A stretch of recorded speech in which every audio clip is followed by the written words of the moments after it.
Chapter 101, Protective Claims. The sunlight filtered through the grand windows of the seaside mansion, casting a golden hue over the breakfast table.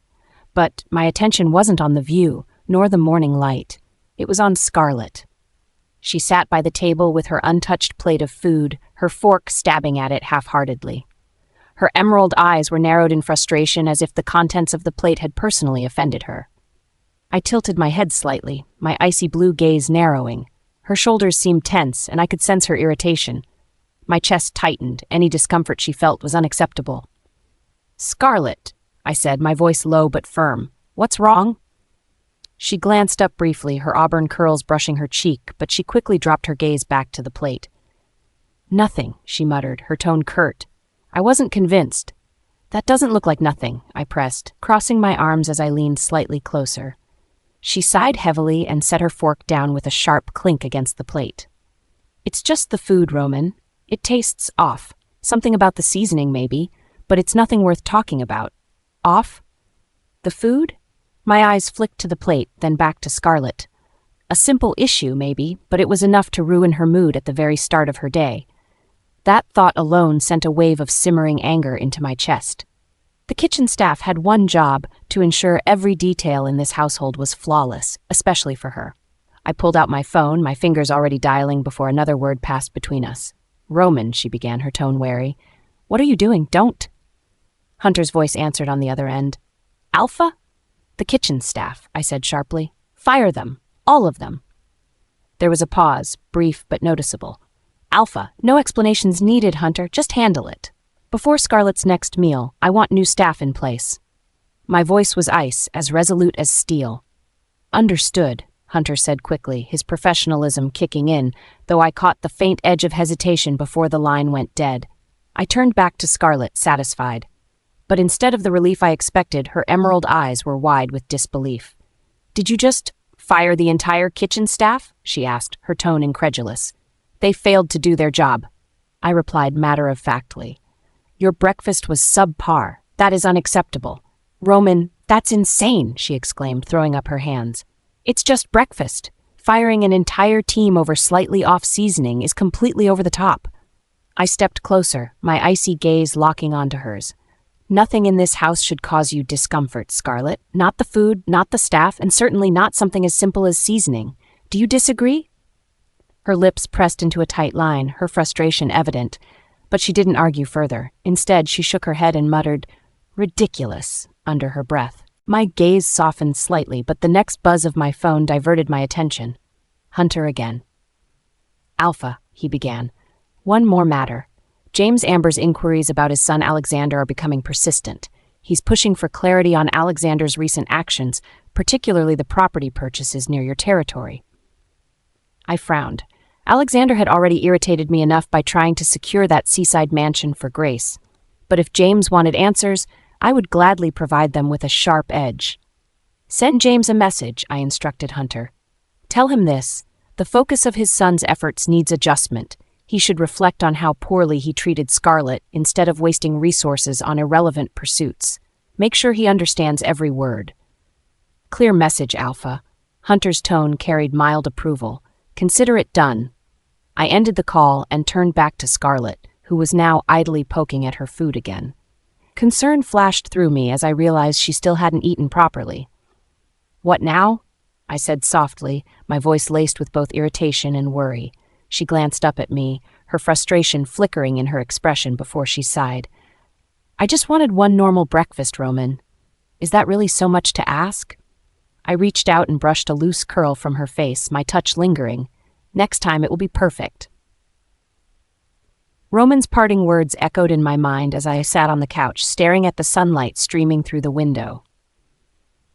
"Putting the Winterpack's resources to better use," he had said before leaving the mansion. I didn't need to ask what he was doing. He was breaking them down, piece by piece. And as much as I appreciated his unwavering protection, it sat uneasily in my chest. The lengths he was willing to go for me sometimes crossed lines I wasn't sure should be crossed. A loud buzz from my phone pulled me out of my thoughts. "Claire?" "Scarlett," she began, her voice tight with a mix of urgency and impatience. "Nathan Blake's here. He's waiting for you in your office. Should I tell him to leave? Nathan Blake. I closed my eyes briefly, already knowing why he was here. The moonstone amulet. Of course he'd come to grovel. No, I said after a pause. Tell him I'll be there in an hour. Got it, Claire replied before hanging up. I barely had time to set my phone down before it buzzed again. This time, the number was unfamiliar. Curious, I unlocked it, only for irritation to spike through me like a blade. Unknown number. I've finally chosen the perfect roses for the seaside mansion. Alexander says they'll pair beautifully with the European artwork I've selected. My fingers gripped the phone tighter. Grace. I wanted to ignore her, to let her childish taunts go unanswered. But the text burned in my mind, and my fingers moved of their own accord. Congratulations on your imagination, Grace. Too bad that mansion won't have you or your art. Her reply came swiftly, laced with arrogance. Grace, you're just jealous. Alexander cares about me, and you can't stand it. Maybe if you weren't so cold and unlovable, he wouldn't have tried to replace you. I scoffed, the audacity of her words almost laughable. If only she knew how little I cared for Alexander's devotion. Me. Your confidence is amusing. Why don't we make this interesting? $1 million bet says you'll never set foot in that mansion. There was a pause. I could practically feel her hesitation through the screen, but I wasn't worried. Grace was desperate. Desperate. More desperate than she wanted anyone to realize, and desperation made people predictable. Grace. Fine. A bet it is. By the time I'm moving in, you'll be the one paying me. I smirked, already envisioning her reaction when she realized she'd walked into a trap. Me. Better not back out. But just in case, remember, Alexander doesn't know about your little transactions with Thomas Ward. One word from me, and your whole lie falls apart. Her response didn't matter. I'd already won, and Grace would realize it soon enough. By the time I arrived at the healing center, my irritation had dulled, replaced by a sense of focus. Claire greeted me at the entrance, her expression composed, but her eyes giving away a flicker of relief. You're going to need all the patience in the world, she whispered. I raised a brow. That bad? She merely nodded, motioning toward my office before walking away briskly. When I stepped inside, Nathan Blake was waiting, his polished and poised exterior doing little to hide the nervous energy radiating from him. Scarlett, he began, his tone warm but strained. It's good to see you. Chapter 102, Sacred Gifts and Pack Politics. I stormed into my office, the tension of the day wrapping around me like an unwelcome guest. My handbag hit the couch with a soft thud, drawing Nathan's attention like a wolf spotting prey. His eyes flicked to the designer logo briefly, his brow furrowing ever so slightly. I saw that look. That exact look. Great, another alpha who thinks I'm some spoiled brat playing dress-up as a healer. The skepticism in his face only added to my already sour mood. Do you like the bag, Nathan? I asked, my voice louder than I intended. His eyes snapped up to meet mine. He looked like a deer caught in headlights. What? No, I mean, it's a nice bag, I suppose. I tilted my head, resting my hand on the desk. It's yours if it'll stop you staring holes into it. My tone was sharp, though a faint smirk tugged at my lips for good measure. He straightened, brushing off my remark with a forced chuckle. Thank you, but no. That's not why I'm here. Then why are you here, Nathan? I pushed. Because if you're about to say pack politics, I just might scream. Nathan hesitated, and then, because of course this was my life, he pulled a small velvet box from his jacket pocket and placed it on the desk between us. His movements were slow, deliberate, almost as if the box contained something far more dangerous than whatever ridiculous trinket he was about to beg me to return. Not this again, I muttered, staring at the box like it had personally offended me. He cleared his throat but said nothing at first, just standing there rigidly. I crossed my arms, waiting for his explanation. Finally he spoke. Scarlett, it seems there's been a mistake. Really? I muttered, leaning back in my chair. My tone dripped with sarcasm. Do tell. Nathan took a deep breath. The last time I came here, I left this, he gestured to the box, under false pretenses. The item you received, a moonstone amulet, wasn't the gift it was meant to be. I froze, my suspicions immediately flaring. Let me get this straight, I began slowly. You're saying you handed me a sacred artifact of your pack, by accident? He flinched slightly, but held his ground. Yes, he admitted, his tone clipped. A sharp, humorless laugh escaped from me. He wasn't joking. Oh, wow, Nathan. That's fantastic. Truly top-tier planning. What was the real gift, then? A coupon for free buffet passes? Nathan's jaw tightened, but his tension had a different edge to it now. Beneath his pride, I could see real concern. This isn't a laughing matter, he said finally. That amulet is not something I can afford to lose. I didn't just fail to explain it to you. It was never supposed to leave my possession, period. It's sacred to my bloodline, Scarlet. Something about his tone made me pause, my humor fading. His desperation wasn't something I could ignore. Why is this my problem? I asked quietly. My voice had lost its edge. Because you have it, he said, his voice gaining urgency. No, Nathan, I corrected, looking him dead in the eye. I had it. Roman saw it. His face instantly paled and his hands curled into fists. Roman saw it? And threw it away, I added quickly. Nathan's expression shifted from shock to horror to barely concealed rage in a matter of seconds. He threw it. His voice cut off and he inhaled sharply, quickly, clearly struggling to hold himself together. Are you telling me Roman discarded one of the most sacred artifacts in my pack's history? Like it was trash? You'll start yelling, Nathan, and I'm ending this conversation, I warned him, my annoyance flaring again. Nathan's nostrils flared, but he reeled himself back. Barely. You could have stopped him. Could I have? I shot back, standing up and leaning forward over my desk. You think I stood a chance of stopping an Alpha King when he was holding something he thought was a threat? It wasn't a threat, Nathan nearly shouted, then pinched the bridge of his nose as he moved closer to my desk. It was a misunderstanding. You could have explained to him. I didn't know it was a mistake, I exploded, all my frustration spilling out at once. I threw my arms out. Do you get that? You didn't tell me it was an accident. You just handed it to me and let me deal with the fallout. He blinked at my outburst, a crack forming in his confident facade. For a moment, silence filled the room, thick with tension. Where is it? Nathan finally asked, his voice low and tightly controlled. I gestured to my office trash can, now sitting empty in the corner. Gone, I said flatly. Nathan turned to Claire, who lingered at the office entrance. What about the trash? Where is it taken from here?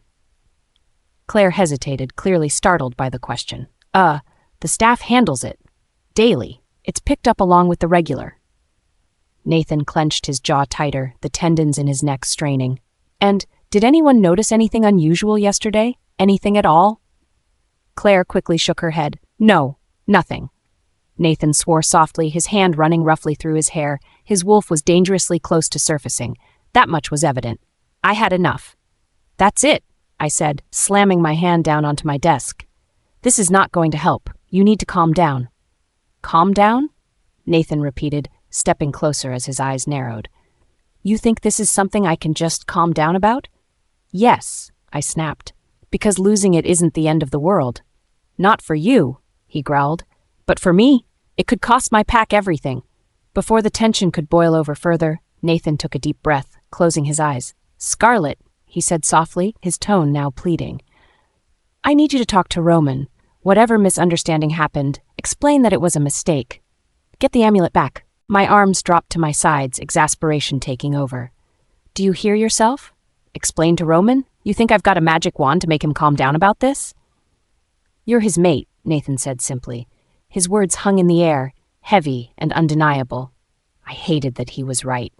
Roman's protectiveness over me was absolute, and while that gave me certain advantages, it also meant I bore the brunt of his temper when things went south. Fine, I said begrudgingly, snatching my phone off the desk. But if Roman flips, the blood's on your hands, not mine. Nathan froze, his confidence faltering with my words. He clearly hadn't expected me to call Roman on the spot. You're calling him now? He asked, his voice a mixture of shock and panic. I didn't bother answering as I dialed. The phone barely rang twice before Roman's deep, familiar voice filled the room. Little Wolf, he greeted me warmly, his tone soft and inviting, so different from the tension suffocating my office. What's wrong? I swallowed the sudden lump in my throat, meeting Nathan's wide eyes as I spoke. Brother? I said cautiously, my voice holding steady. Nathan Blake has come to get his amulet back. Nathan's face immediately drained of blood, his previous frustration swallowed up by outright horror. Chapter 103, Sacred Claims. My pulse quickened the moment Scarlett reached for her phone. A knot of dread tightened in my chest as her delicate fingers danced over the screen, her expression unreadable. "Let me call him," Scarlett said, her voice calm but firm, almost indifferent. And then she did the one thing I feared the most. She put Roman Thorne on speakerphone. Panic swirled within me, but I forced myself to remain composed. I had to. My pack's survival might very well depend on it. The line rang once, twice, and then, too soon, his voice came through, dark and commanding. "Little wolf," Roman's voice was deceptively calm, carrying an undertone so sharp it could cut through steel. "What is it?" Scarlett, unfazed, spoke with surprising ease. "Roman, Nathan came to collect the amulet you threw out. Apparently it was given to me by mistake." There was a prolonged silence on the other end, the kind that made my palms slick with sweat. The weight of Roman's silence felt like being dragged under water, unable to breathe. Finally his voice returned, sharper now, deadly. "Nathan Blake," he said, testing my name on his tongue like one would examine a curse. "I suggest you leave, immediately." The finality in his words sent a chill down my spine. My throat tightened as I tried and failed to find my voice. "He's still here," Scarlett added, glancing at me, her expression carefully neutral. Roman's sigh rumbled through the phone like a distant storm. "Tell him," he continued, deliberate and slow, "to leave now, or I will ensure he regrets staying a second longer." Every muscle in my body tensed. It wasn't just a warning. It was a promise. Understood, I barely able to mask the tremor in my voice. The echo of Roman's authority felt suffocating even from a distance. Scarlett ended the call with a quick tap. The silence that followed was deafening. My pulse hammered in my ears, and for a moment it felt like the room was closing in on me. She looked up at me, still impossibly composed. "There you have it," she said. No hint of malice, no gloating, just words, plain and indifferent. And yet, her calmness made me feel even smaller under Roman's looming threat. I cleared my throat, trying to feign steadiness. "Thank you, Scarlett." My voice sounded hollow even to my own ears. "For addressing this." She gave a faint nod, her emerald eyes cool and detached. "Make sure it doesn't happen again." I swallowed hard, feeling each word like a nail sealing my coffin. Scarlett wasn't accusing or blaming me directly, but her tone left no room for doubt. My situation, already precarious, had just taken a turn for the worse. I watched Nathan shift uneasily, his carefully polished demeanor cracking. His discomfort was palpable, and for all his usual charm, I could see the cracks forming in his composure. "Thanks again," Nathan said, his voice strained as he gathered himself to leave. Before he could reach the door, I stopped him. "Wait." He turned back, his guarded expression slipping just enough to betray how much tension he was holding in. I reached into my desk drawer and retrieved the replacement artifact he'd brought, the ornate box he'd hoped would make up for the amulet. I held it out to him. "Take it," I said simply. "I can't keep this." Nathan's brow furrowed as if he'd expected a different response. "It's meant as an apology," he countered, his voice softer now, almost pleading, "for the confusion." I shook my head firmly. "Roman doesn't allow me to accept gifts from alphas." My tone was final. "You don't want me breaking his rules." Nathan hesitated, his hand twitching slightly as though unsure whether to reach for the box. "Scarlett, Take it," I repeated, cutting him off. My voice left no room for argument. With visible reluctance, he reached out and retrieved the box. For a fleeting moment, I thought he might try to argue again, but instead, he relented. "Fine," he muttered, his shoulders sagging slightly. He held the box tightly as if it were a lifeline, then glanced back at me. "Sophie," he began, his voice trailing off. He seemed to wrestle internally before finally continuing. "She's confined to pack grounds now." I tilted my head, unimpressed by his attempt to bring up Sophie's situation. "Forget it," I said coolly. My reply seemed to knock the wind out of him. He flinched, clearly unsettled, but before he could say anything else, I gestured toward the door. "That's all, Nathan," I said, my voice dismissive. He opened his mouth as if to protest, but then he thought better of it. Without another word, he turned and walked out, leaving behind a trail of tension like the scent of rain before a thunderstorm. After Nathan left, Claire entered, holding 2 steaming mugs of coffee. She placed one on my desk before plopping into the chair across from me. "Well," she said, drawing the word out like a dramatic sigh, "that was something." I arched an eyebrow, taking a sip of my coffee. What do you mean? She leaned forward, her expression curiously speculative. Nathan's whole story about the mixed-up amulet? Are we sure it's not some elaborate excuse? I mean, what are the odds? I set my coffee down and met her gaze calmly. The amulet was ridiculously valuable, I said. Too valuable to be a casual mistake. He wouldn't risk giving it away to anyone unless he truly didn't know what it was. Claire tapped her fingers against the armrest thoughtfully. Still, it's convenient, don't you think? You've got to admit it looks suspicious. I shrugged. Whether it's suspicious or not, it doesn't matter. Roman already handled it. That seemed to satisfy her, at least temporarily. She nodded, standing up and stretching. Fair enough, she said. Want me to bring in those herb inventory reports later? I waved her off. Later. For now, just take a break. As she left, my phone buzzed on the desk. Roman's name flashed across the screen, the image of his icy blue eyes suddenly vivid in my mind. I picked up the call and his voice came through smooth and direct. Nathan left? Yes, I confirmed, leaning against the desk. He didn't stay long. And the artifact? Roman asked, his tone turning sharp. I sat up straight. I gave it back, I assured him. Just like you said, no exceptions.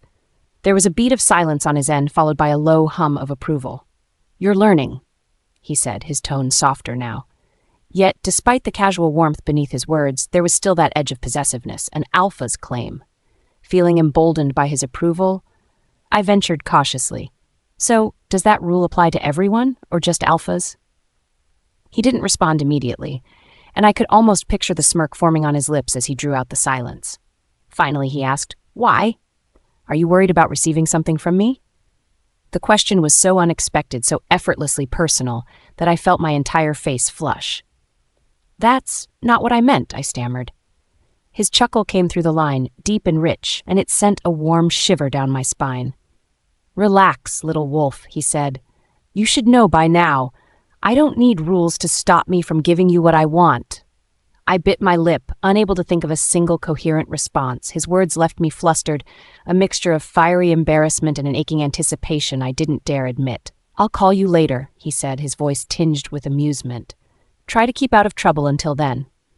And just like that, he hung up, leaving me staring at the phone, my mind spinning. Chapter 104, Sacred Claims and Shadow Threats. Alpha Blake, this is unacceptable. Richard Stone's voice exploded through the phone, cold and seething with authority. It was the kind of tone that demanded submission. I slapped a hand over my eyes and let out a slow, controlled breath. The last thing I needed was Richard pushing me deeper into a corner. I told you, I'm handling it, I bit out, pacing the length of my office to keep my mind from snapping under the pressure. Handling it? Richard snapped with incredulity. The Moonstone amulet must be returned for the sacred moon ceremony next week. Do you realize how vital this artifact is to our pack? You cannot afford mistakes. My teeth clenched as his words stabbed deeper and deeper. A mistake? Calling it a mistake barely scratched the surface of what I'd done. Handing Roman's mate the most sacred item of our pack wasn't just a misstep. It was catastrophic. Richard, calm down, I said, though my patience was razor thin. I'll retrieve it in time. You don't need to worry. Retrieve it? He barked. There was a heavy pause, and I could hear his disbelief in the silence. Tell me you didn't give it away in some foolish attempt to impress. That's not what happened, I shot back, my voice sharp enough to cut steel. My fists were clenched at my sides. The situation is under control. And what should I tell the elders, Nathan? Richard demanded, refusing to let up. That our alpha, our leader, managed to lose the most sacred artifact of our history? That the elders' trust was misplaced? Tell me, what would you have me say? Tell them nothing, I barked, my patience finally cracking. I'll deal with it my way. Just give me the time I need. Another pause stretched across the line. Finally, Richard exhaled sharply. You'd better, he said coldly. His disapproval was practically dripping through the phone. Fix this before it's too late. The call cut off, leaving a heavy silence in its wake. My jaw ached from how tightly I'd been grinding my teeth. I pressed a fist against my temple, trying and failing to clear my head. There was no salvaging this with the elders. They'd find out sooner or later. But first, I'd have to face Roman. The mere thought sent a pang of unease crawling through my chest. I didn't have a choice. At the neutral meeting grounds, I stepped out of my car with John trailing behind me. The building ahead was simple and foreboding, with its walls of steel and stone. Functionality took precedence here. It wasn't about flair, but power. The enforcer standing at the entrance was built like a tank. His sharp, watchful gaze locked onto me instantly. "Alpha Blake," he said firmly, respectful yet cold. There was no bow, no unnecessary pleasantries, just business. I nodded briefly and met his gaze. "Let Roman know I need to speak with him. It's urgent." The enforcer didn't flinch. His expression didn't shift. "Appointments are required," I frowned. "This can't wait. He'll understand once he hears what it's about." But the enforcer remained unfazed. "Protocol doesn't change, Alpha. You'll wait your turn." I felt a flicker of frustration, but forced myself to stay calm. Roman was infamous for his methods, and his followers took after him. And what if I don't have time to wait? The enforcer's eyes narrowed, his posture subtly changing. "Then you don't proceed."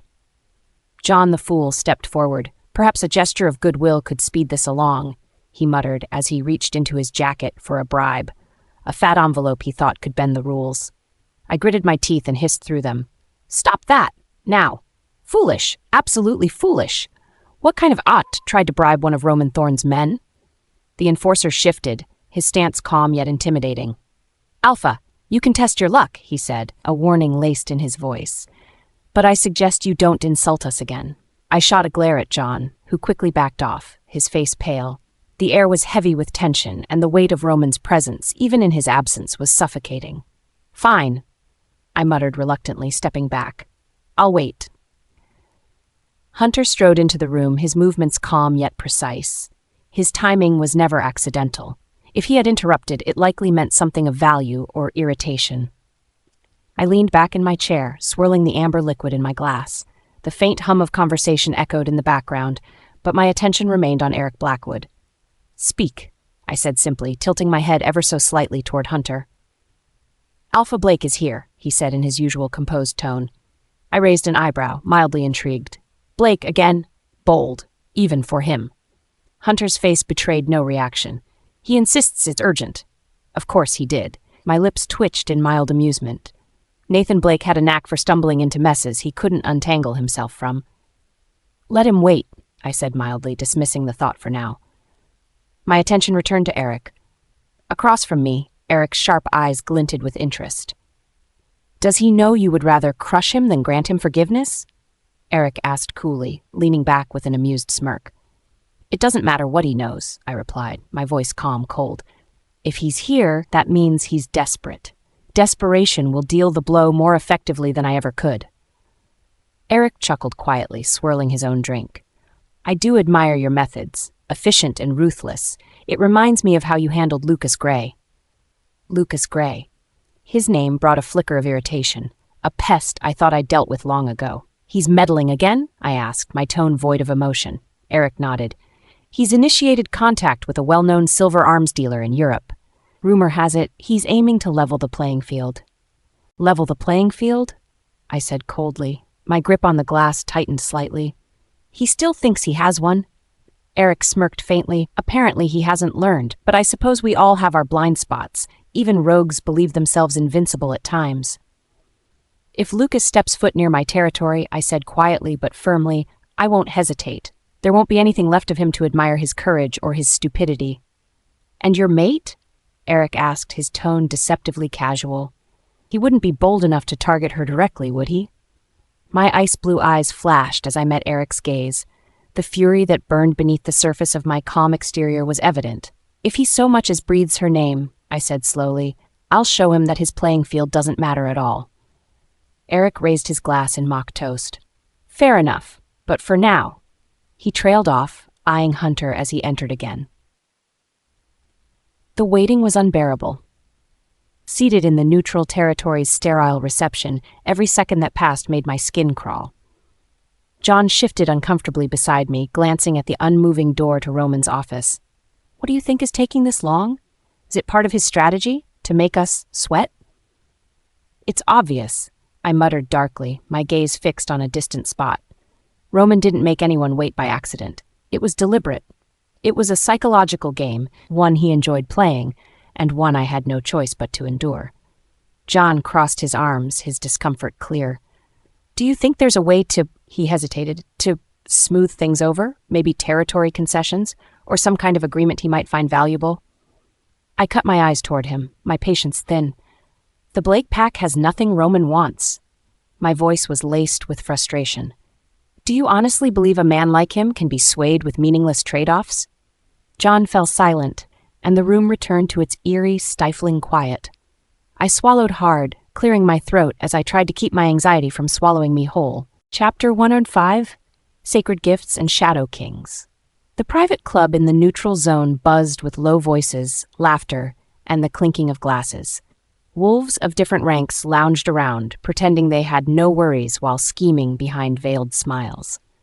But I wasn't there for pleasantries or alliances. My chest burned with the weight of my mistake, the kind that made my palms sweat and my mind race with no solution in sight. As I stepped in, I quickly spotted Eric Blackwood in his usual corner, reclining like he was king of the world. His dark suit fit him perfectly, and his confident smirk radiated a calm, measured arrogance. If Eric Blackwood was known for anything, it was his ability to thrive in chaos. He thrived so much, in fact, that chaos often seemed to follow him as naturally as the night followed day. I approached him, each step feeling heavier as I prepared to admit something that could ruin my reputation. Eric's sharp blue eyes instantly locked onto me, curious and intrigued. "Nathan Blake!" Eric's voice rang out, dripping with amusement. He lifted his glass to me as if I were an old friend. "What brings you here? Don't tell me you finally decided to indulge in a real drink?" I didn't sit yet. My hands clenched at my side as I forced a tight smile. "I need to talk to you. There's been a mistake." Eric chuckled and motioned to the seat across from him, his auburn hair catching the dim light. He savored his drink as though my growing discomfort was part of his entertainment. "A mistake? From you? Now that's rare. Let me guess. Something to do with those alliances you've been chasing?" I hesitated for a moment, debating how much to reveal. But there was no sidestepping it. Eric would find out eventually. "It's bigger than that," I admitted. My jaw tightened, the words nearly sticking to my throat. I accidentally gave away my pack's sacred moonstone amulet to Roman's mate. A beat of silence passed. Eric blinked once, then twice, before bursting into laughter that echoed loudly through the club. Nearby conversation hushed as curious eyes flicked toward him. He clearly didn't care. "Roman's mate?" Eric drawled, leaning forward as his laughter softened into a sharp grin. "Roman Thorn, the Shadow King? You're telling me he has a mate?" He didn't wait for my answer, continuing on like I'd just told him the most delicious piece of gossip. "And you gave her what? The sacred moonstone amulet? You, Nathan Blake, made such a rookie move?" Eric clapped his hand on the table, clearly enjoying this. "Laugh all you want," I shot back, my voice sharp. "Do you have any idea what this could mean for my pack?" "Roman threw the amulet away. The pack elders will tear me apart if they realize it." But Eric ignored my frustration, his sharp grin only widening. His curiosity zeroed in on Roman's newly revealed mate. "Who is she?" he asked almost lazily. "No one important, I assume?" "She's Scarlet Winters," I said through gritted teeth. Eric froze mid-sip. For once, I'd successfully stunned him. His drink hovered near his lips while his eyes widened in disbelief. "Scarlet Winters?" he repeated slowly, drawing out every syllable like he had to taste the name before processing it. "Yes," I confirmed impatiently, wishing he'd stop dragging this out. The shock faded from his face, replaced by an almost gleeful curiosity. "Scarlet Winters, as in the disgraced true daughter of the Winter Pack, discarded by her own family. That Scarlet Winters?" "Yes," I growled, evenly meeting his gaze. "And the same Scarlet who humiliated Alexander Amber by rejecting his mark?" His grin widened into a full smile now, his excitement utterly unhidden. "Oh, this just keeps getting better." I didn't meet his eyes, the reminder of Scarlet's rejection stinging more deeply than I wanted to admit. "Correct," I said tightly. "She rejected him, not the other way around." "Even better," Eric mused. He leaned back in his seat, spinning his glass in his hand as he digested the information. "So you're telling me that Roman Thorn, the most dangerous wolf alive, has claimed Scarlet Winters as his mate. And Scarlet, who Alexander once tried to claim, ended up with someone infinitely more powerful.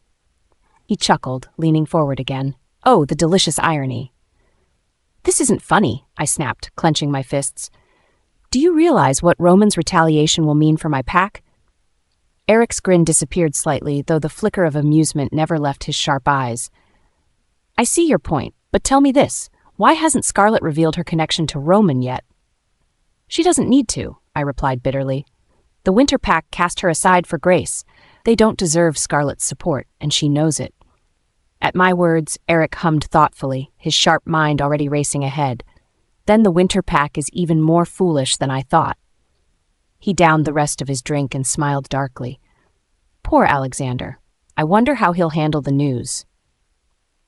Back at the beachfront mansion, I sat with my phone in hand, debating whether to call Roman after Nathan's pointless visit. Nathan's desperation had been obvious. He was practically trembling when Roman dismissed his concerns earlier, but I felt no pity. Too many times, people like Nathan tried to use me as a stepping stone, and I was tired of playing someone else's savior. Finally, giving in, I dialed, and Roman's deep voice came through almost immediately. Little wolf, he greeted me warmly, and my heart fluttered despite myself. What's on your mind? Nathan Blake, I said straight away, wasting no time. He asked me to return that replacement artifact. I told him no, of course. I paused. You're not mad, are you? Roman chuckled softly, his voice rich with amusement. Mad? Nathan Blake comes crawling to you and you put him in his place. How could I be mad? Relieved, I laughed quietly. Good, because I don't think he'll bother me again, not after what you said. He didn't respond immediately, though I could hear the smile in his tone when he finally spoke. You handled him well, Scarlet. I hung up moments later, my chest lighter knowing Roman wasn't upset. But the relief faded as I noticed 2 missed calls from unidentified numbers. I didn't need to guess. They were from Sarah and Grace. The thought of them steeled my nerves all over again. Then my phone rang again, but this time the caller ID gave me some relief. Emma. Scarlet! Emma's bubbly voice came through the line, though a trace of exasperation followed. You won't believe this. The Winter Pack is going insane looking for healers. I grinned despite myself. Let me guess. They've tried to drag you into their mess? They've been harassing me non-stop, Emma replied dryly. Calls, messages, you name it. But don't worry, Hunter made it clear I don't owe them anything. I leaned back, my smile darkening. Good. Keep them desperate. Let them sweat. Emma hesitated. Do you think Grace will even survive long enough to pay the $1 million you two bet on? I laughed, the idea sounding less and less plausible. She'll probably die trying to scrape together the money first. Emma snorted. Fair point. Seriously, though, they're desperate. Alexander's even been calling Aiden Walsh. I paused at that. And Aiden? He's avoiding the calls, Emma said, her voice laced with amusement. And we both know Grace couldn't handle any treatment, even if he showed up. I clenched the edge of my desk. The image of Sarah pleading, Grace's desperation. It all played out in my mind as satisfying as a bittersweet symphony.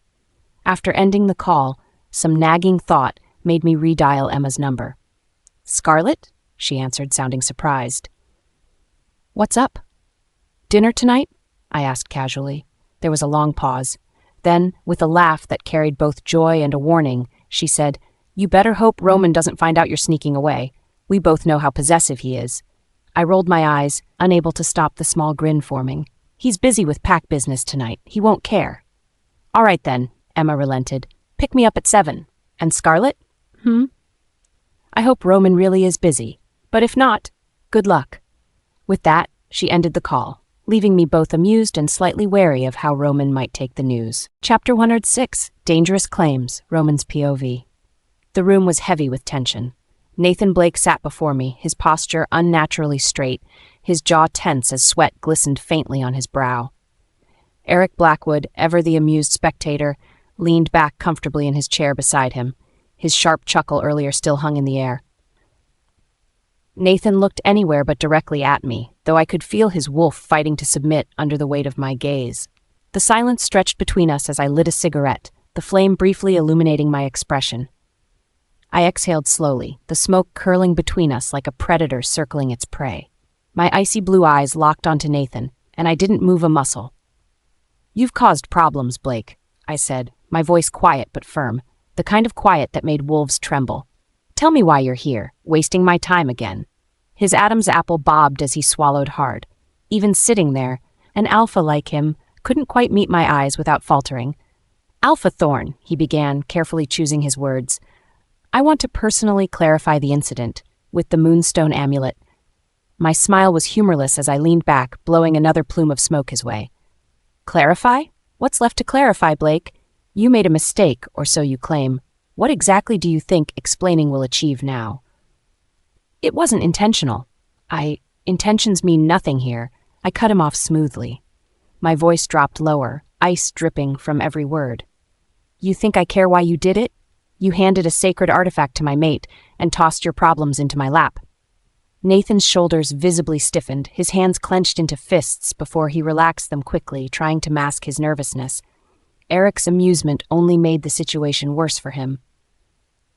"Alpha Thorn," Nathan started again, his voice quieter this time. "There was no romantic intent, I swear it. It was simply a mishandling of the artifact." My narrowed gaze pinned him where he sat. "Mishandling," I echoed dryly, letting the word linger in the air. "Then why do you look so desperate to fix it, Blake? Sacred or not, it sounds like you've allowed something far more valuable to slip away. Or is it the misplaced impression you gave that has you panicking?" He shook his head quickly, his face pale. "No, Alpha Thorn. It's not about appearances. The amulet is crucial for our pact ceremonies. It was recognized as a mistake by my elders, and I humbly ask for its return to prevent further misunderstandings." The fear lacing his voice was almost satisfying. Almost. I turned slightly to glance at Eric, who was grinning as he swirled his glass. Leave it to him to find entertainment in another alpha's misery. He raised an eyebrow at me but said nothing. "Do you hear this, Blackwood?" I said, my tone betraying faint amusement. "This alpha is worried about misunderstandings after delivering a sacred artifact to one of the most closely guarded women in the Eastern Territories." Eric laughed outright now, the sound sharp and grating. I thought Blake didn't get himself tangled in theatrics, but I guess even he's not immune to stupidity. Nathan bristled slightly, but he didn't rise to Eric's bait. "Wise." "I've already confined Sophie," Nathan said quickly, but as though offering more proof of his control. "She won't interfere with Scarlet or cause complications." His voice wavered slightly, as if he was praying this declaration would help his case. I studied him a moment, saying nothing. Then I took the cigarette from my lips, stubbing it out with deliberate force against the tray. His eyes flicked to my hand nervously before darting back up. "You've done one thing right then," I said darkly. "But let me make something very clear. If any of this complication causes even a fraction of discomfort to Scarlet, what you're imagining might happen will be far easier than the reality. Do you understand me, Nathan Blake?" His nod was frantic. "Yes, Alpha Thorn, completely." A beat of silence passed between us. "Good," I said with finality. I leaned forward slightly, making sure my words struck the right place. "Now get out of my sight." He stood so quickly his chair nearly toppled, mumbling another quick assurance before scurrying out like prey escaping a predator's gaze. Eric, meanwhile, watched the whole scene as though it were theater. "He's terrified of you," Eric commented once Nathan was out of earshot. "He should be," I replied, standing. My voice was laced with steel as my thoughts flickered briefly back to Scarlet. I sat at my desk, flipping through patient files that now felt like endless busywork. My mind was elsewhere, thinking of everything but the charts staring back at me. Roman's earlier possessiveness still had my nerves stretched thin, even though I understood how he operated. My phone buzzed on the desk beside me. His name flashed on the screen, and I groaned under my breath. "Hello," I said, already bracing myself. "Little Wolf," Roman greeted, his tone warm but firm. "What are you doing?" "Working," I replied curtly. "Not anymore," he said flatly. "Cancel it." My eyebrows furrowed. "I cancel what? Do you hear yourself? I'm busy, Roman."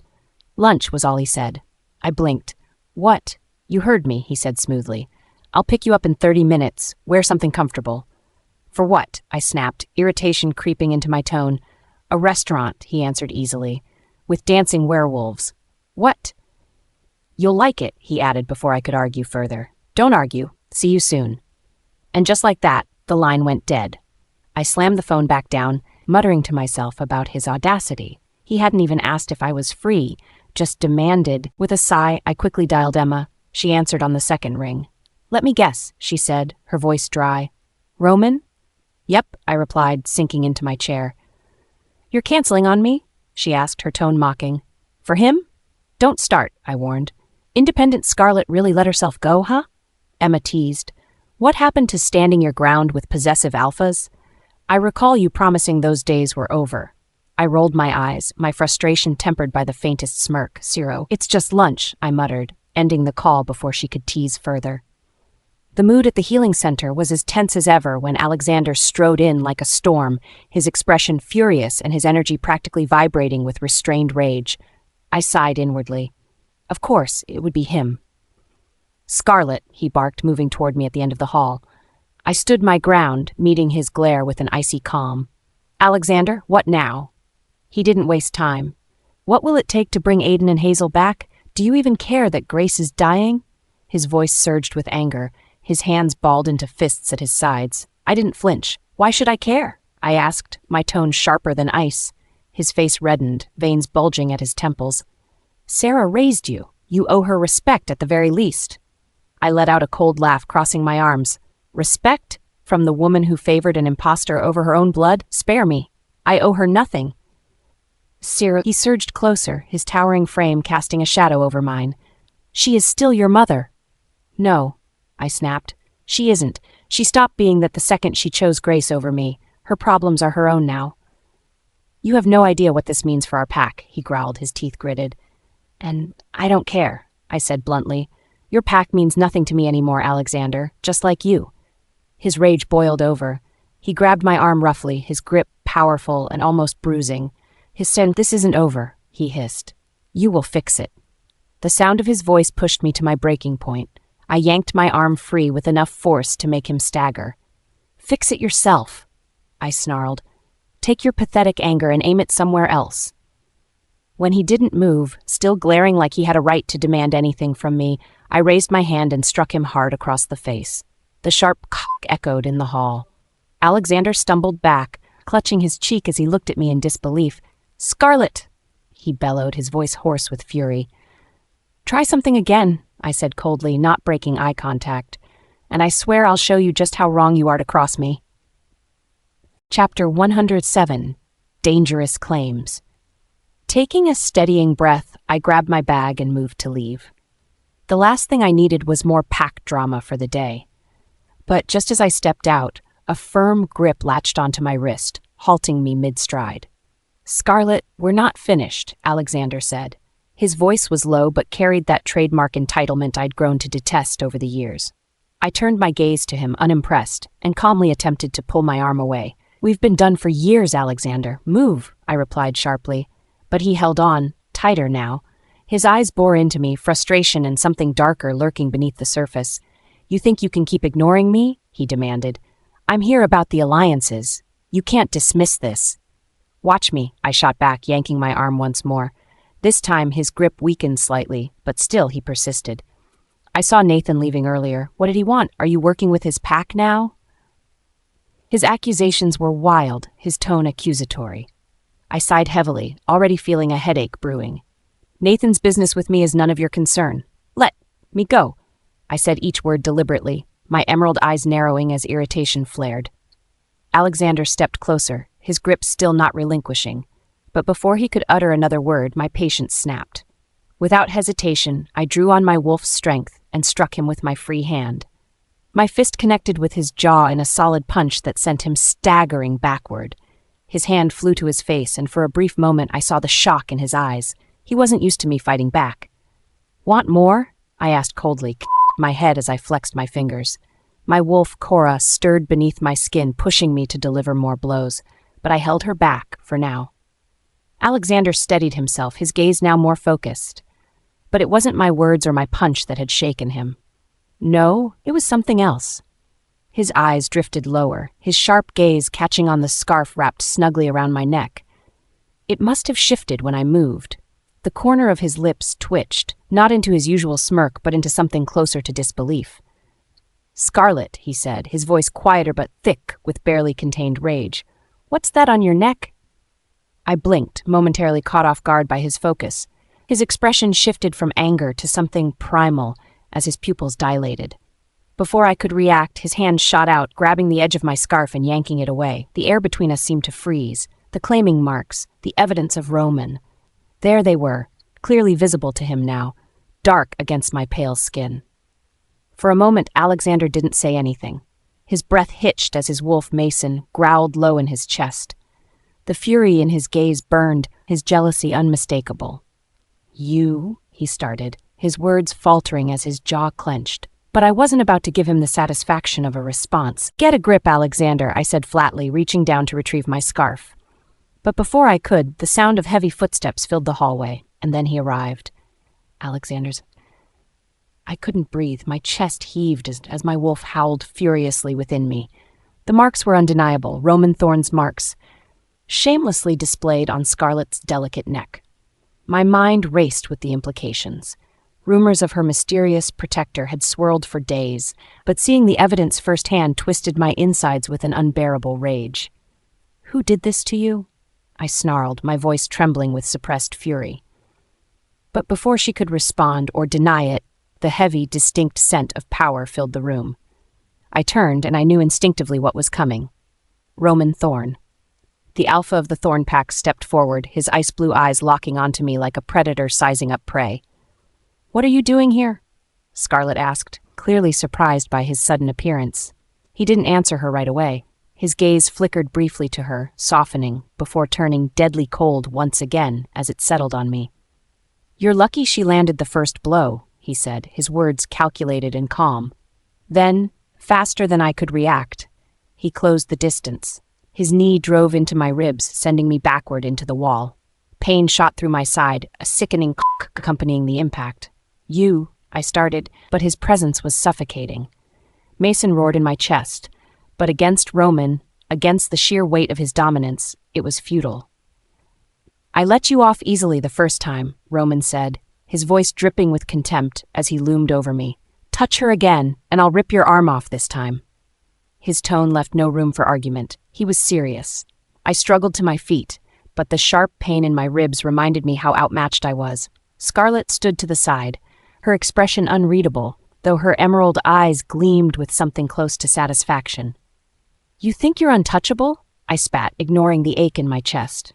My pride was wounded more than anything else. Roman didn't bother responding. Instead, he turned his back on me, focusing entirely on Scarlett. "Where's your coat?" he asked her, his voice dropping into something softer. "It's freezing out, and you're dressed like this?"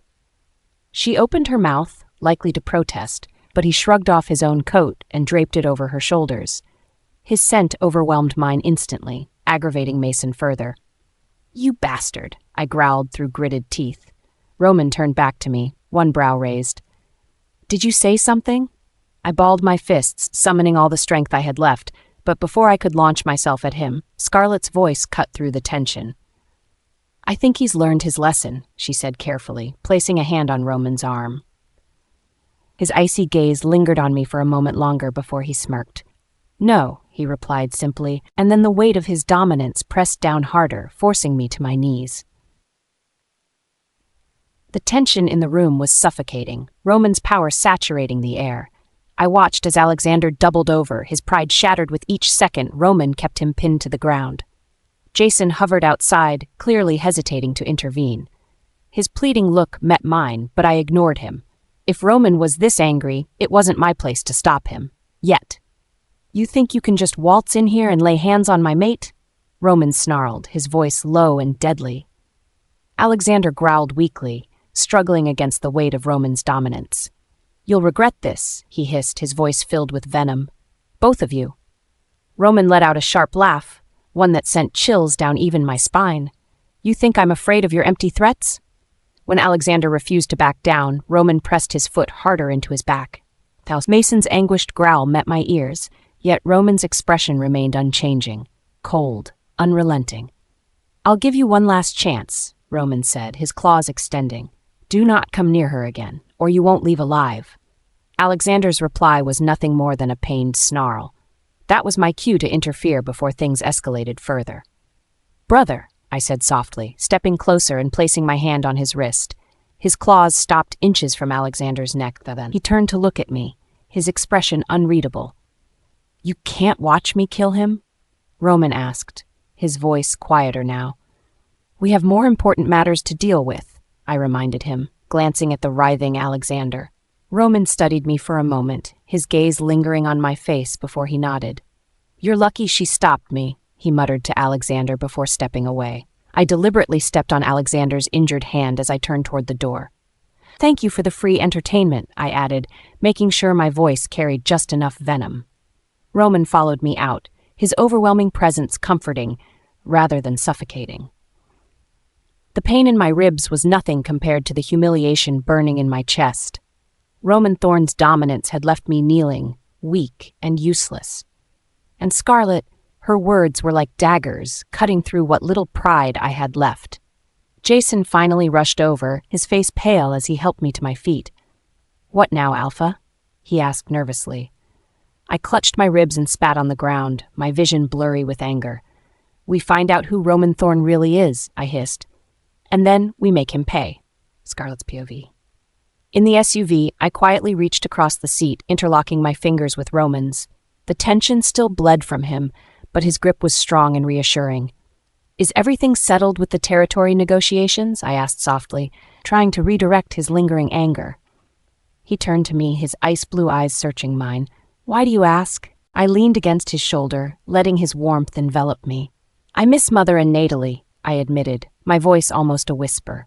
Roman's hand tightened around mine, and without a word, he pulled me closer. His silent promise was clear. He would take me home soon. Chapter 108, Claiming Marks. Roman pulled me onto his lap the second we settled into the living room. His arms circled around me possessively as though I might slip away. His hand reached up, smoothing over my hair as if he was trying to calm a restless wolf. "You're clever," he murmured, a smirk tugging at his lips. His ice-blue eyes softened just a fraction as they roamed my face. Strategically brilliant, actually. I blinked, unsure what brought on the unexpected praise. "What are you talking about?" He leaned closer, and his deep voice dropped to an almost teasing whisper. "You little wolf, the way you've been outmaneuvering Sarah, Grace, Alexander, even Nathan. That's not strategy." My voice edged with embarrassment. "It's survival." "Maybe," he said, his hands sliding down to rest lightly on my waist. His eyes grew warmer, but it didn't lessen the weight of his gaze. "But I like it." There was something more behind his smile, something that stole the breath right out of my lungs. Before I could find words to respond, his other hand ghosted along the side of my neck. He wasn't being subtle about what he wanted me to notice. "You're hiding those," he said softly, his fingers brushing against my scarf. My cheeks flamed instantly. I grabbed his wrist instinctively, an overwhelming panic making my heartbeat skip out of rhythm. "Stop!" I blurted out, mortified. He tilted his head slightly, his smirk growing more pronounced. "Why? You weren't embarrassed last night. I wanted to die on the spot. My entire body seemed to heat in simultaneous mortification and anger. "Roman," I whisper-yelled, knowing there was no one around to hear it. He didn't let up, not that I expected him to. Pulling my chin up gently, he locked his gaze onto mine. His ice-blue eyes were intense, unreadable, and impossibly close. "You're cute when you're flustered," he murmured, his smile softening into something gentler but no less mischievous. My head spun with the weight of his words and the closeness of his presence. How had I let this happen? How had I let myself fall into this tangled web with my brother, this wolf I'd spent so many years running away from? Before reality could completely pull me under, I did the only thing I could think of. I buried my face into his shoulder. "I think I have a fever," I mumbled against the fabric of his shirt. Roman's chuckle rumbled through his chest, vibrating against me. "A fever, huh?" "Yes, Roman," I said quickly, before he could press me further. "I'm sure of it." His hand came up to touch my forehead. His skin felt cooler than mine, as always. "Strange," he said, his tone dipping into mock concern. "Maybe I should examine you more thoroughly." I jerked back, horrified. "I'm fine, really." His laugh grew louder, and I glared at him, trying to suppress the way my heart thudded erratically. "Roman, can we not talk about this?" He let out a hum as if considering it. "Okay, he finally said, much to my relief, but before I could breathe easy, his eyes twinkled mischievously. But only because we have a meeting to attend soon. Otherwise, I might have given you my full attention, little wolf. I busied myself adjusting the scarf around my neck, hoping the action would calm me down. Are you done teasing me now? For now, he answered easily, standing and taking me by the hand. Hurry up, I don't like being late, and neither should you, especially when it's territory matters. As we walked toward the door, Roman's eyes trailed back to my movements. The moment he saw my scarf and my attempt to adjust it higher, he stopped in his tracks. You're still hiding those from me, he said casually, though his tone carried a hint of something deeper. I froze, my fingers gripping the soft fabric tightly. Of course I'm hiding it. And why is that? His question was direct, but his body language remained as calm as ever, his eyes pinning me in place. Because, I answered, my voice small. Then, without thinking, I blurted out the thought that had been tormenting me for months. Have you done this before? In the years I was gone? Did you give those marks to anyone else? Silence fell over the room. Roman's expression didn't change immediately, but I swore the temperature dropped. He stepped forward, slow and calculated, and his hands found my shoulders. Bolder than usual, aren't you, Scarlet? He said, his voice low and carrying something entirely predatory. I faltered, my confidence slipping like sand through my fingers.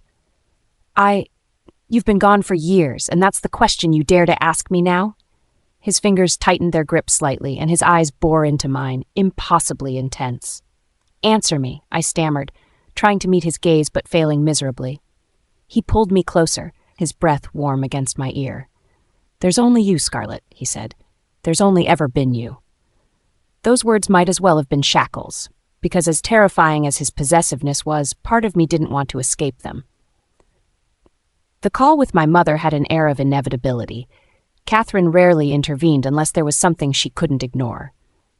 How's Scarlet, Roman? She asked, her tone calm yet probing as always. Safe. Good, she replied, though her voice carried an underlying meaning I couldn't quite place. When are you bringing her back to the east? Not yet, I said firmly. It's not the time. Her sigh was subtle but audible. She needs her pack, Roman. She needs you to protect her there, not here. I am protecting her, I answered sharply. Catherine's tone softened slightly. Roman, I've already handled things on my end, ensuring the Thorn Pack won't punish Scarlet for her absence. But you can't delay forever. It's under control, I assured her. And speaking of control, keep Natalie out of this. She won't help. There was a pause, and I could tell she didn't fully agree. But Catherine knew better than to argue when my mind was made up. Just make sure, Roman. Her voice turned grave. Don't let things repeat. Once is enough. And with that, the line went dead. I sighed heavily. My phone pressed against my ear as Emma's familiar voice filled the line, updating me on the healing center operations. Anything new since I messaged you the severance papers? I asked, my fingers idly tracing patterns on the desk. Emma's voice grew chipper again. You finally got Sarah's signature. That's something to celebrate. It's nothing. Just a piece of paper, I muttered, though relief spread in my chest, knowing it was official. Do you want me to publicize it? She asked, her tone light yet full of curiosity. Yes, I confirmed quickly. Make it loud and clear. I want every wolf around to know. There's no bond left between us and the Winters. Done, Emma said with a confident tone. But Scarlet, why the rush? You're free from them now. What's pushing you to finalize it this fast? For a moment I hesitated, gripping the edge of the desk. My voice softened, but my words were firm. Because the Winter Pack isn't done with me, Emma. They tried to use me before. If they find out about Roman, about what he really is, they'll exploit it. I can't risk that. Not to him, not to us. There was a brief silence on the line as Emma absorbed my words. You're scared they'll use Roman to gain power through the Shadow Organization? I nodded, though she couldn't see me. Exactly. They've done it with others before. I won't give them the chance to try it with him. Emma exhaled sharply, her voice laced with understanding. Okay. Consider it done, Scarlet. No one will question your break from the Winters once this goes live. Keep your guard up, okay? Thanks, Emma, I replied, my voice softening as relief seeped in. I owe you. You can repay me with dinner tomorrow, she teased, her tone lightening. Don't flake on me this time for your possessive alpha. Deal, I said with a small laugh before ending the call.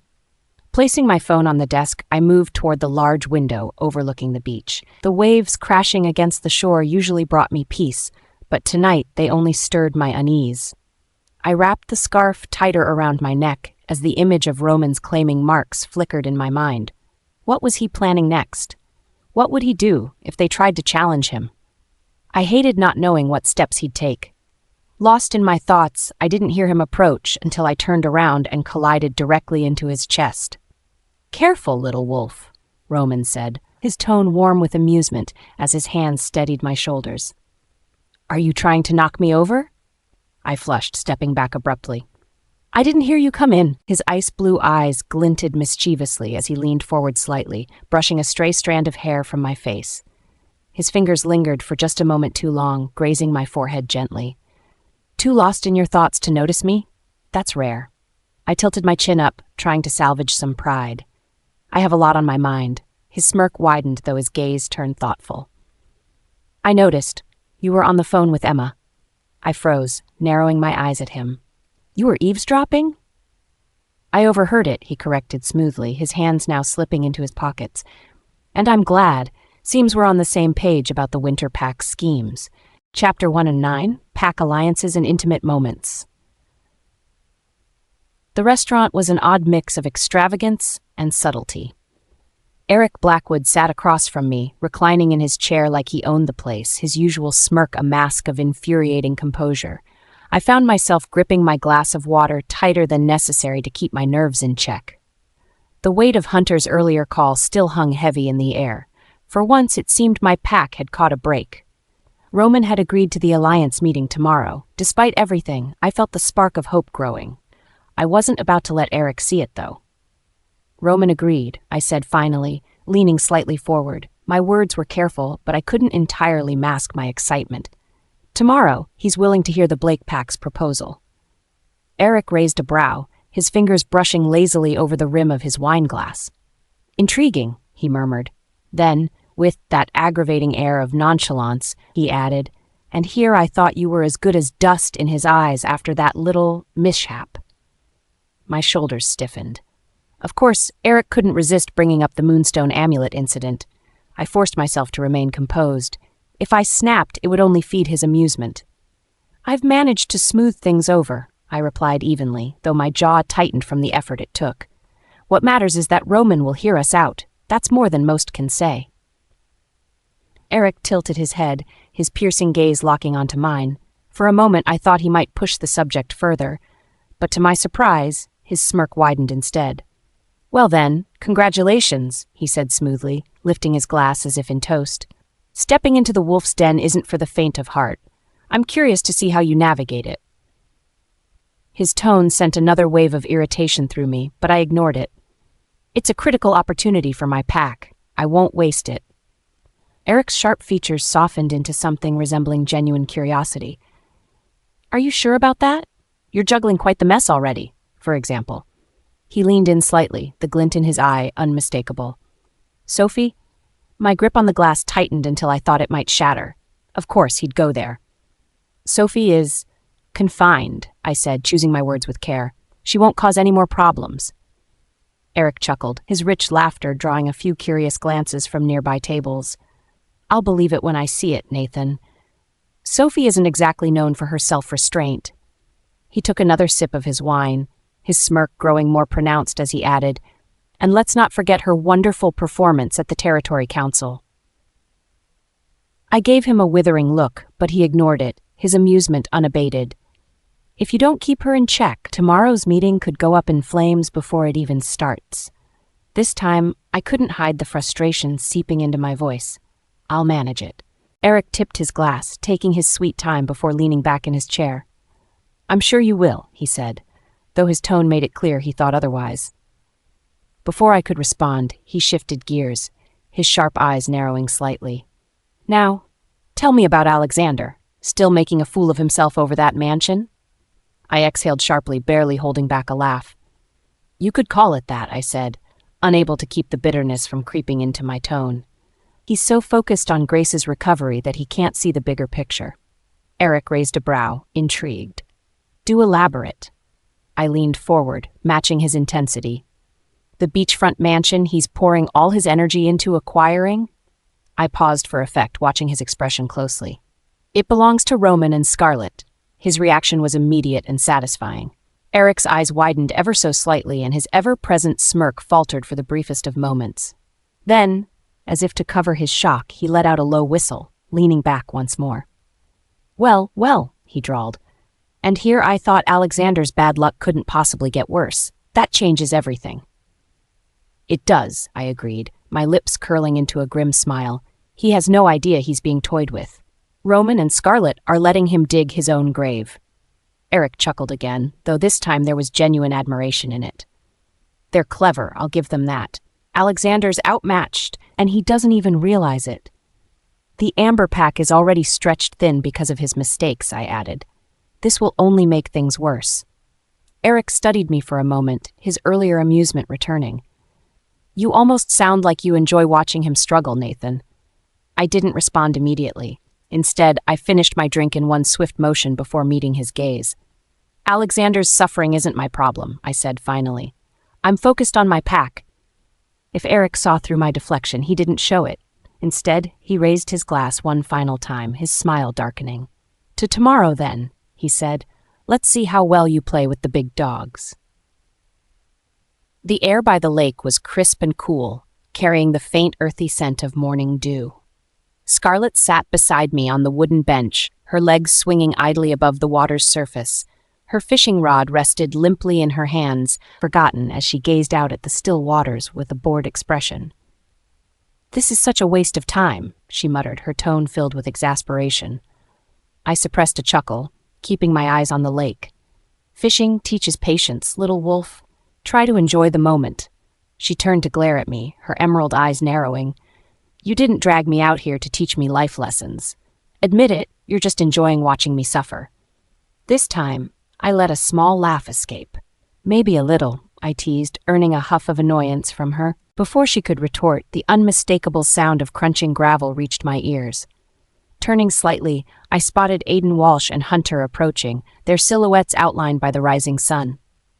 A lovely morning for a romantic lakeside date, Aiden called out, his loud, cheerful tone grating against the serene silence. Scarlett stiffened slightly beside me, her shoulders tensing as his gaze zeroed in on her.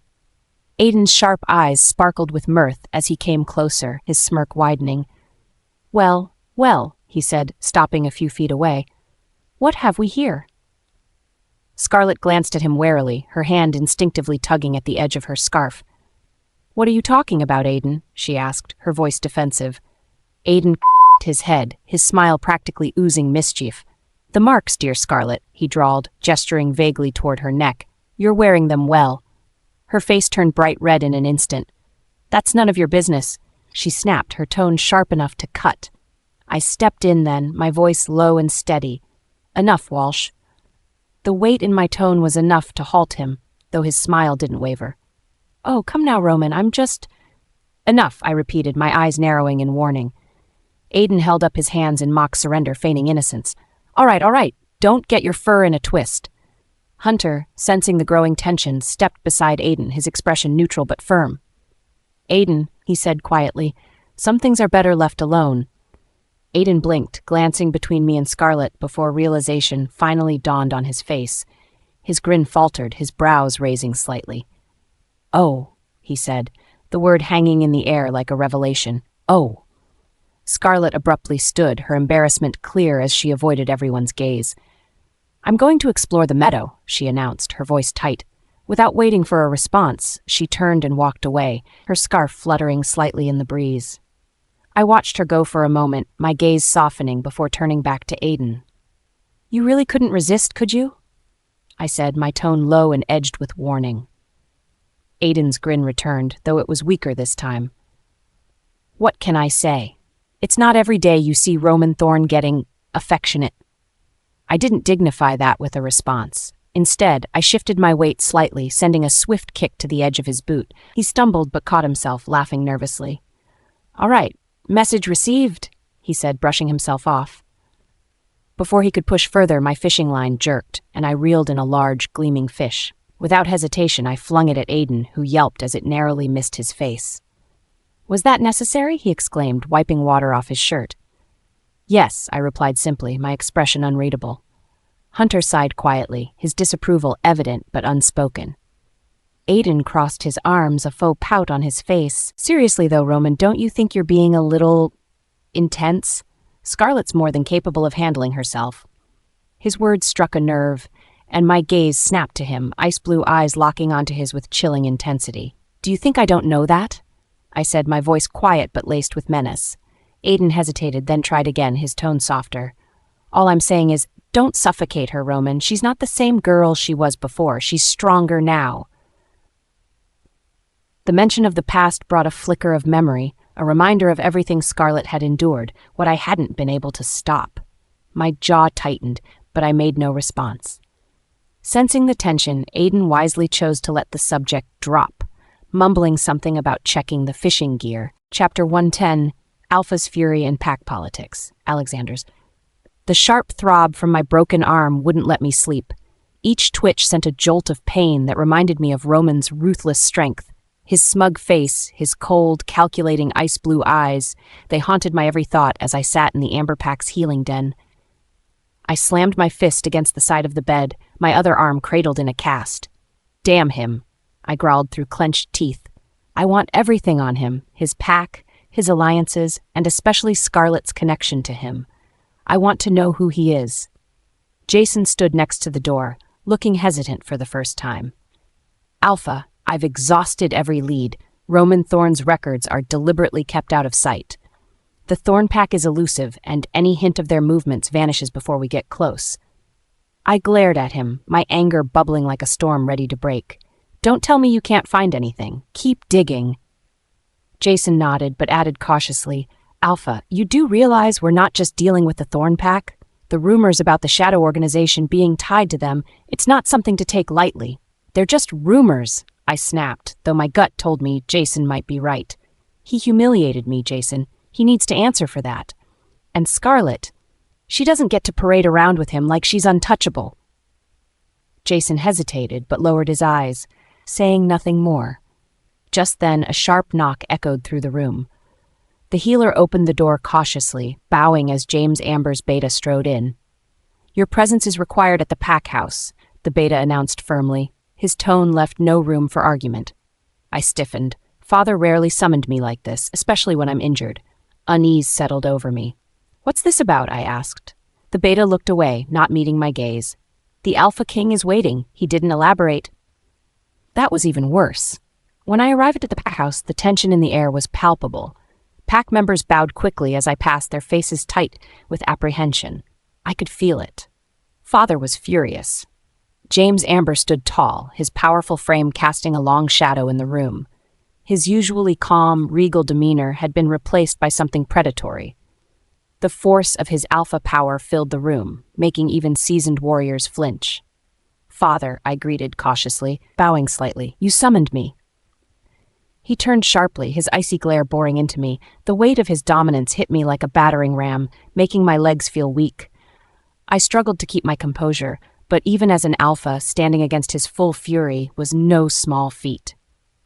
"Tell me, Alexander," he began, his deep voice barely controlled, "how is it that my son, my heir, has time to brawl with Roman Thorne, but no time to handle the Shadow Organization negotiations?" My stomach dropped. I started, but he cut me off with a snarl. "You were what, exactly? Wasting precious time on that poisoned she-wolf while our pack's future hangs by a thread? Or were you too busy being humiliated by a stronger alpha in public?" Every word felt like a blade. My fists clenched as I gritted my teeth, trying to keep my temper in check. "Father, I've been managing." "Managing?" He barked out a bitter laugh. "You're failing, Alexander. Your obsession with Grace is clouding your judgment. Should I remind you what's at stake for the Amber Pack if we lose the Shadow Organization's support?" Something about his words felt calculated, as if there was more to this than he was letting on. "What's at stake?" I demanded, meeting his glare head-on despite the overwhelming pressure of his power. James took a step closer. His voice dropped to a lethal calm.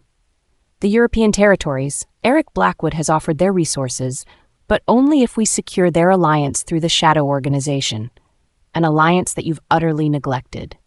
Shock rippled through me. I wasn't informed of this. Why wasn't I?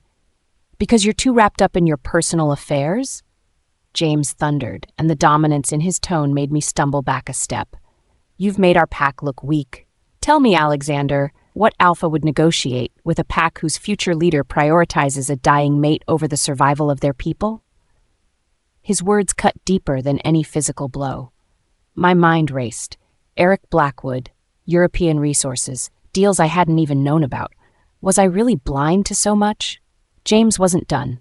His lips curled into a sneer. You think you're protecting Grace, but if our pack loses strength because of your failures, she'll be the first to suffer. I froze, my anger giving way to an icy chill. What are you saying? I'm saying, James growled, his tone dripping with venom, if she becomes a liability, she'll no longer have the Amber Pack's protection. The threat was clear, and it was devastating. No, I shouted, desperation seeping into my voice. I'll fix it. I'll secure the alliance, whatever it takes. You'd better, he said coldly, or the next conversation we have won't be this forgiving. The tension in the Shadow Organization's private meeting room was palpable, but it wasn't anything unusual. Roman controlled the atmosphere like he controlled everything else, with absolute power. The room was filled with muted conversations and the clinking of glasses as business unfolded seamlessly. I stood to the side, watching quietly as Roman and Eric Blackwood discussed territory negotiations. Eric's sharp European accent carried across the room. The Amber Pack, the Northern Alpha King, they're becoming an embarrassment, no? Roman's lips curved subtly. They've always been inefficient. Now they're desperate. It's predictable.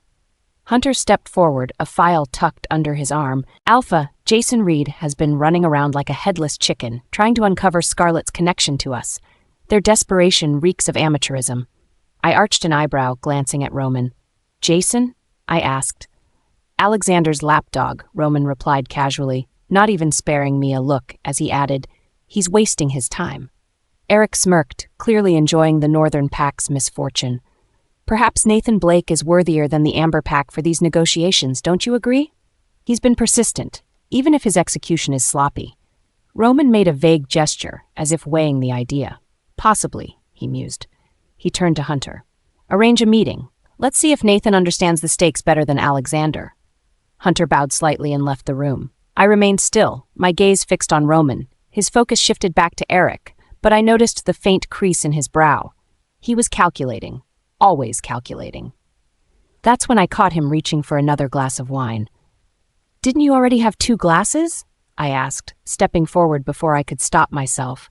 My voice was sharper than I intended, drawing immediate attention. Roman raised an eyebrow at me, bottle in hand as though challenging me to stop him. It's just wine, he said smoothly.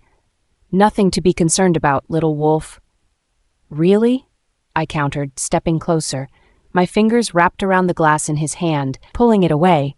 Then why do I have to deal with your questionable behavior afterward? His ice-blue eyes gleamed with amusement, but there was something darker behind them. Are you telling me what to do now? I held my ground. I'm asking you to think. You want to make decisions tonight, don't you? Strategic ones? There was a flicker of surprise in his expression before he leaned back, smirking. Very well. Have it your way. He handed me the glass. Unconventional compliance in his tone. Without thinking, I raised the glass to my lips and took a sip. The wine was rich and smooth, but I barely noticed as I held his gaze. Roman chuckled softly, leaning closer. If you plan to drink it for me, you might as well make it worthwhile. Heat bloomed in my cheeks at his words and the intensity behind them. I set the glass down deliberately, ignoring the way he watched me.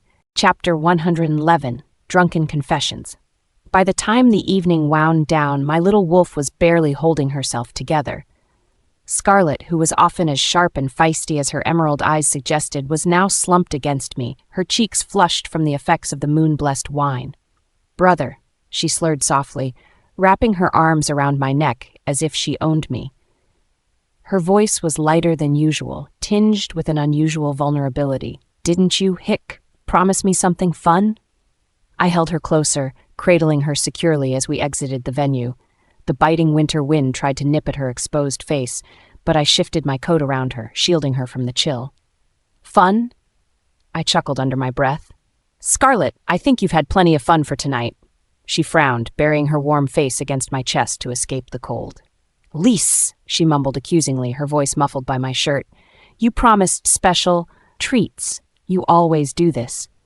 I could barely hold back my laughter. Seeing Scarlet like this, unguarded and borderline childish, was a rare sight, one I couldn't help but find endearing. I think you might be confusing reality with your own imagination, I teased. She weakly thumped her fist against my chest in protest and looked up at me, her green eyes hazy but still full of life. Mean. You're so mean to me, Roman, she whined, her words dragging slightly. With another amused chuckle, I adjusted my hold on her and began walking towards the car. If you're so sure I'm mean, why don't I just leave you out here in the cold? Don't even joke about that, she replied instantly, her frantic tone catching me off guard. Her hands gripped the lapels of my coat as if even the idea of being away from me was too much to bear. Relax, I murmured, giving her a reassuring squeeze. You know I'd never leave you. Not for anything. A small smile tugged at her lips as she relaxed back into my hold, the tension in her tiny frame easing. Okay, but don't make promises you can't keep next time, she mumbled, letting out a small hic. I sighed, shaking my head as I carried her towards the gleaming black SUV waiting in the parking lot. Each step felt lighter, despite Scarlet's added weight in my arms, a strange and unexplainable comfort swelling in my chest. Hunter leaned against the SUV, his keen eyes instantly zoning in on Scarlet's disheveled state. His smirk was already in place before I even reached him. I could practically feel the comments bubbling inside him, ready to spill. Well, what do we have here? Hunter's voice carried that usual edge of amusement. Is this Scarlet the untouchable Winters? Looking like this? He exaggerated the words, his grin growing wider. Don't start, I warned firmly, the sharpness of my tone causing him to raise his hands in mock surrender. Despite his amusement, he opened the car door for us, stepping aside with theatrical politeness. Carefully, I slid into the seat with Scarlet still securely cradled against me.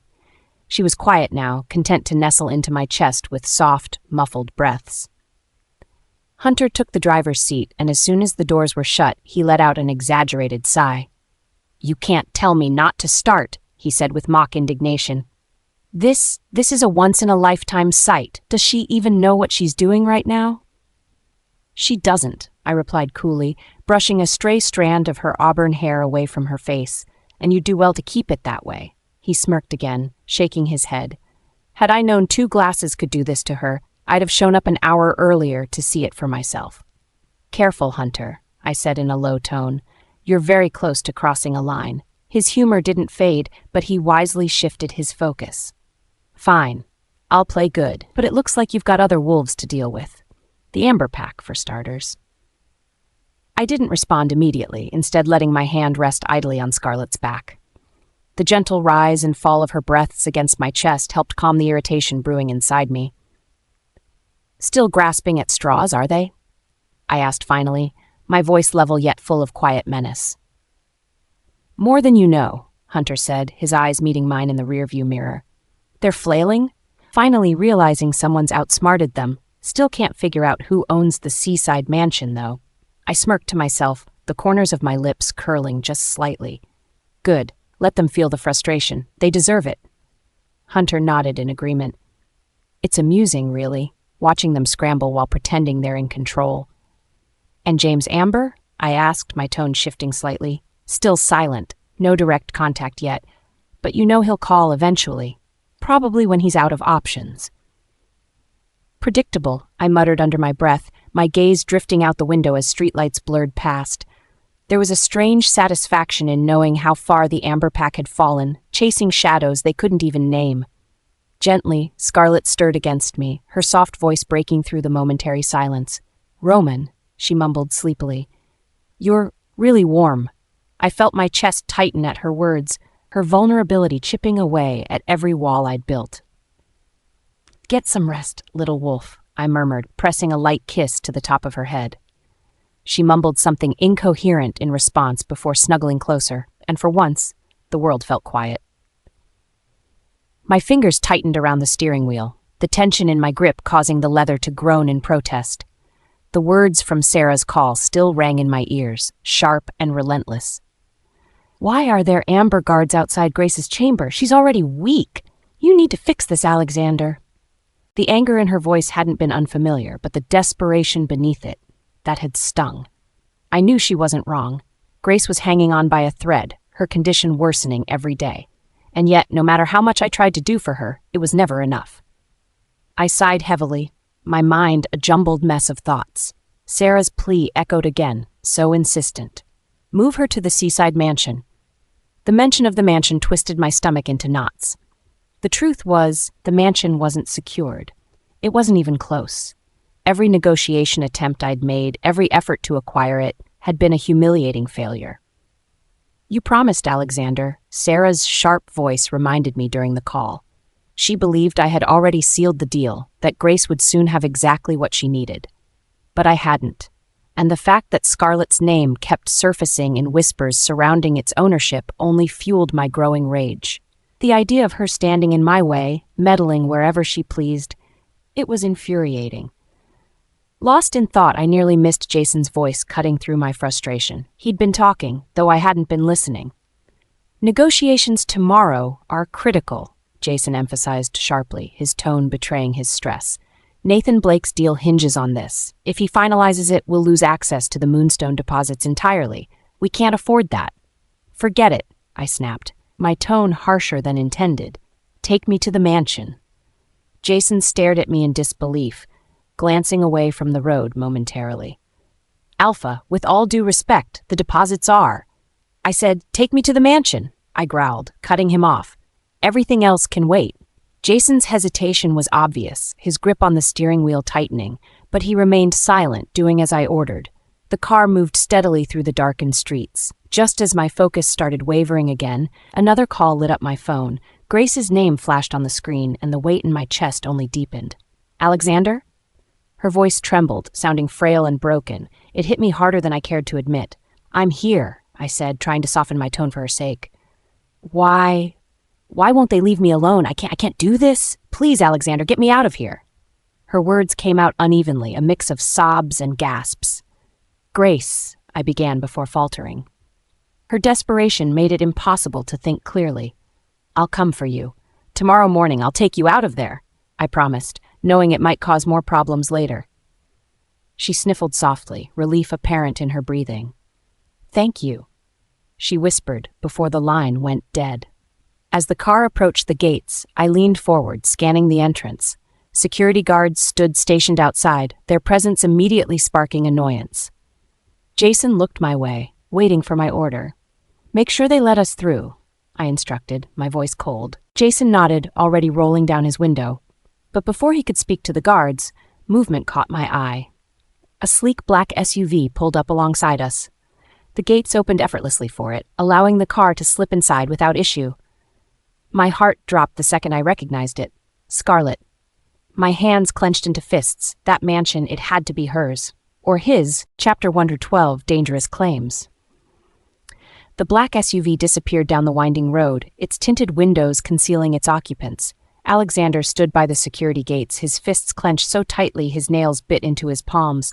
He didn't need to see who was inside. He already knew. "Roman," he hissed under his breath, the name thick with venom. Jason stood beside him, his face a mask of grim confirmation. "This explains a lot, Alpha. The guards—" He gestured toward the heavily armed sentries flanking the entrance. They didn't even hesitate to lower their defenses for the vehicle. Alexander's jaw ticked. "Absolute deference," he muttered. "No hesitation, no questions."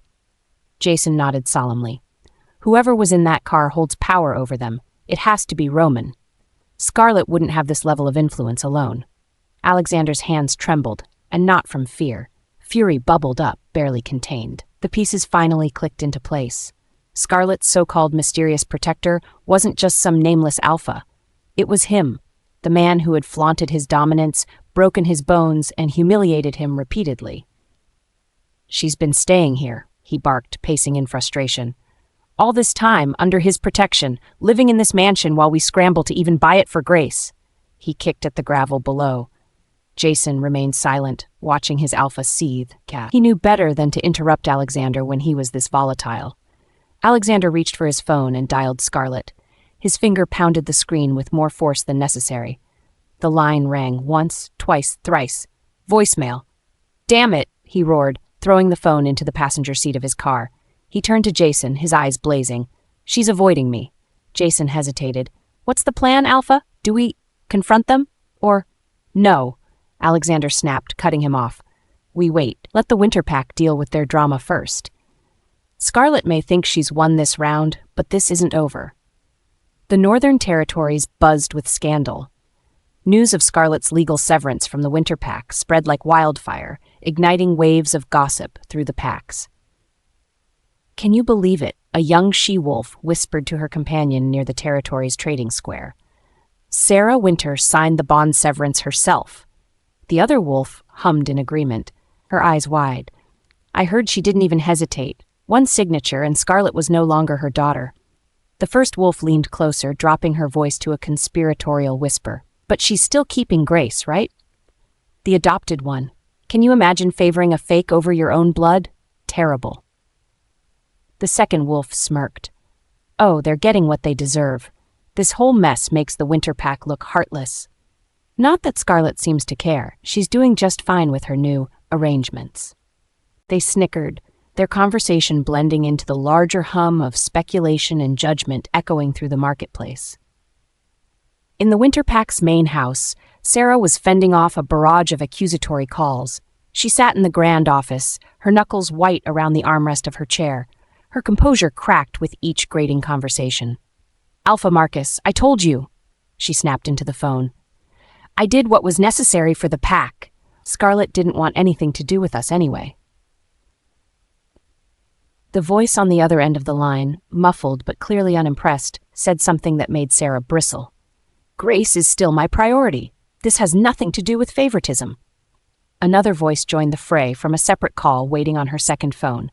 She sighed, exhaustion and frustration laced with panic. The judgment, the pitying words disguised as condolences, it pushed her to the brink. "Enough of this," she growled, her trembling fingers dialing Scarlett's number. My phone buzzed incessantly, the sharp vibration like an annoying mosquito I couldn't swat away. With a groan, I reached for it, already regretting not turning it off entirely. The caller ID flashed Sarah Winter, and my lip curled in disgust. I considered ignoring it for the 15th time that day, but finally answered with a sigh. "What do you want, Sarah?" I drawled lazily, still recovering from the glass of moon-blessed wine Roman had warned me about. Her voice came through sharp, cutting, and loaded with accusation. "How dare you manipulate this situation to make us look heartless?" I couldn't help it. A laugh bubbled out of me, cold and mocking. "Manipulate? Oh, Sarah, you give me way too much credit. Don't play coy with me, Scarlett," she spat. "You deliberately released those documents to smear our name." "Correction," I interrupted, sitting up straighter. "I publicized the truth. You, on the other hand, signed your own betrayal." Her fury crackled through the line. "You made it appear as though we abandoned you." "Didn't you?" I countered, my voice icy now. "I seem to recall living off scraps while you lavished Grace with every ounce of your so-called love. Should I go on, or have you already forgotten the details of my charming childhood?" There was silence on her end, but I wouldn't let her rally. "Not this time. Exploiting me?" I continued, venom lacing every word. "Darling mother, I thrived despite your neglect, and let's not even start with my healing center. All those profits you never touched, remember?" That struck a nerve. "You think I care about your pathetic business?" Sarah snarled. A wicked smile curled my lips. "Perhaps not, but you'll care when Grace requires my resources. Remember that, mother. Remember it well." I ended the call before she could respond, tossing the phone onto the bed with a satisfied sigh. Roman appeared seconds later, holding a steaming mug of some strange-smelling tea. His gaze found mine immediately, narrowing slightly. "Trouble?" he asked, setting the tea on the side table and folding his arms. I shrugged. "What else is new?" He raised a brow, clearly unconvinced. Before I could deflect, his fingers brushed against my forehead, testing for signs of illness. "Stop that," I protested weakly, swatting at his hand. "Stop what?" he retorted, smirking. Caring? Ignoring his teasing tone, I pulled the sheets tighter around me. His eyes flickered down, noticing the thin fabric of my sleeping clothes. With an exaggerated sigh, he pulled me into his lap and secured the blankets tightly around me. "Roman?" I gasped indignantly, squirming against him. "What do you think you're—" "Relax," he murmured. "They're practically see-through. I'm sparing you the chilly air." My face heated instantly, and I opened my mouth to argue, but he cut me off by thrusting the tea under my nose. "Drink," he commanded softly, his tone brooking no argument. I frowned, glaring at the bitter brew with disdain. "It smells awful," I complained. "I'll drink it, later." His ice-blue eyes sparkled with amusement, though his voice was firm. "You'll drink it now, little wolf, or shall I help you?" My blush deepened. "It needs to cool," I shot back, my voice wavering. Roman chuckled, tapping the rim of the mug against my lips. "Drink," he repeated, this time with slightly less patience. Grumbling under my breath, I took a reluctant sip, my nose wrinkling at the bitterness. Roman watched me the entire time, unamused by my obvious reluctance. And yet, a small smile tugged at his lips as he pulled the mug away. "Good girl," he said quietly, his fingers brushing along my temple. Flustered, I refused to meet his gaze, nesting deeper into the warmth of the blankets, and his arms despite my internal protests. Roman's uncanny ability to unsettle me was unparalleled, but for now, I let it slide. For now, Chapter 113, Deadly Realizations. I sat in Jason's car, my eyes glued to the black SUV as its taillights disappeared through the gates of the seaside mansion. Fury burned through my veins like molten silver. That car, that maddeningly sleek, familiar car. "Jason," I growled, my voice low and icy, "how long has that mansion been occupied?" Jason hesitated for a moment as though considering his words carefully. "Alpha, it's only been in active use for the past month," he finally answered, his hands tightening on the steering wheel. Records show renovations started right before the marking ceremony postponement, with Scarlett. The mention of Scarlett's name was enough to make my jaw tighten, fists clenching against the armrest. My chest heaved with predatory rage. A moment of clarity struck me, the timing wasn't coincidental. "So you're telling me," I began, struggling to maintain an even tone, "this started because of her?" Jason's silence spoke volumes, but his slight nod confirmed my suspicion. "She's doing this on purpose," I muttered, my thoughts racing. "She's deliberately tormenting me, using this mansion to rake salt into my wounds. And Grace's." Jason's brow furrowed deeply. "Do you think she's doing this to provoke Grace, or is it about you?" "I don't care what it's about," I snapped, slamming my fist against the side compartment. The dull thud wasn't nearly satisfying enough to quell the anger inside me. Whatever her reason, she's gone too far. Jason glanced toward me, his hesitation clear. "Alpha, maybe you should just ask her directly about the mansion." "No," I cut him off, venom in my tone. "That's exactly what she wants. For us to crawl to her for answers, for Grace to be humiliated again." My breaths came out in shallow huffs as Jason gripped the wheel tighter, clearly uncomfortable. But the anger wasn't just directed at Scarlett, it was also at myself, my weakness. My inability to do anything substantial. I promised Grace a haven, a chance to heal, and now my own incompetence was glaring at me like a mockery. I needed the mansion, but worse, I hated that she held all the power. The car's tense silence was shattered by the sudden, shrill ring of my phone. Glancing at the screen, I cursed under my breath. "Father!" "Alpha King," I muttered, answering without much choice. "Alexander," came my father's commanding tone, sharp enough to cut through steel. "Where are you?" "I'm handling the seaside mansion," I replied, forcing as much control into my voice as I could muster. There was a pause. Then his voice returned, colder and harder. "Handling? You're still chasing after that property even after I explicitly warned you?" "Damn it, Father!" I ground out, my temper flaring. "This isn't just about property. Grace needs somewhere safe to recover." "Enough!" His sharp tone silenced me immediately, sending a jolt down my spine. "I don't care about your excuses. You are behaving like a lovesick fool while our pack faces greater threats. You've delayed the Amber Pack's progression enough." "I'm managing everything else," I bit out through clenched teeth, though the lie tasted bitter even as I said it. "Territory negotiations, Alexander," James interrupted coldly. "That's what matters, not your obsession with Grace's doomed recovery. Your negligence ends now. Get back to the pack house, immediately." The call ended on his command, leaving me staring furiously at the blank screen. My father's abrupt dismissal only fueled the storm brewing inside me. My grip on the phone tightened. "Jason," I muttered, my voice dangerous and low, "start driving. We have no choice but to handle this. Another way." Scarlett's POV. My phone buzzed relentlessly beside me, the screen lighting up with missed calls from unknown numbers. I didn't need to guess who it was. The persistence, the irritation, it screamed Alexander. Instead of annoyance, amusement flickered through me. Finally, I grabbed the phone and swiped to answer one call, allowing myself the small pleasure of hearing his frustration firsthand. "Finally!" Alexander's voice snarled through the receiver. "Do you think ignoring my calls will stop me?" "I swear, Scarlett, stop playing whatever twisted game this is." "Hello to you too, former fiancé," I drawled, letting my voice drip with mocking sweetness. "Have you been struggling without me? I'd offer my condolences, but I don't feel much sympathy." There was an audible inhale on the other end, an attempt, no doubt, to keep his anger from exploding. That alone made me bite back a smirk. "You think this is funny?" he demanded, his tone akin to a low growl. "Funny isn't the word I'd use," I replied airily. "Though I must admit, watching you flail around trying to acquire that mansion is quite entertaining." "Scarlett!" he snapped, his aggravation boiling over. "Enough with the games. If you know something about—" "I know everything," I cut in smoothly, leaning back in my chair, "including how you've been running around like an untrained pup trying to beg and plead your way into sealing a deal. Let me guess. Daddy had to pull your leash?" His silence was immediate. It was gratifying. "How does that even feel?" I continued, ignoring the satisfying tinge of helpless rage I could sense brewing on the other end. "Being alpha in name but a puppet at heart. You can't even sign off on something as basic as Grace's treat without James Amber's approval. Pathetic, really."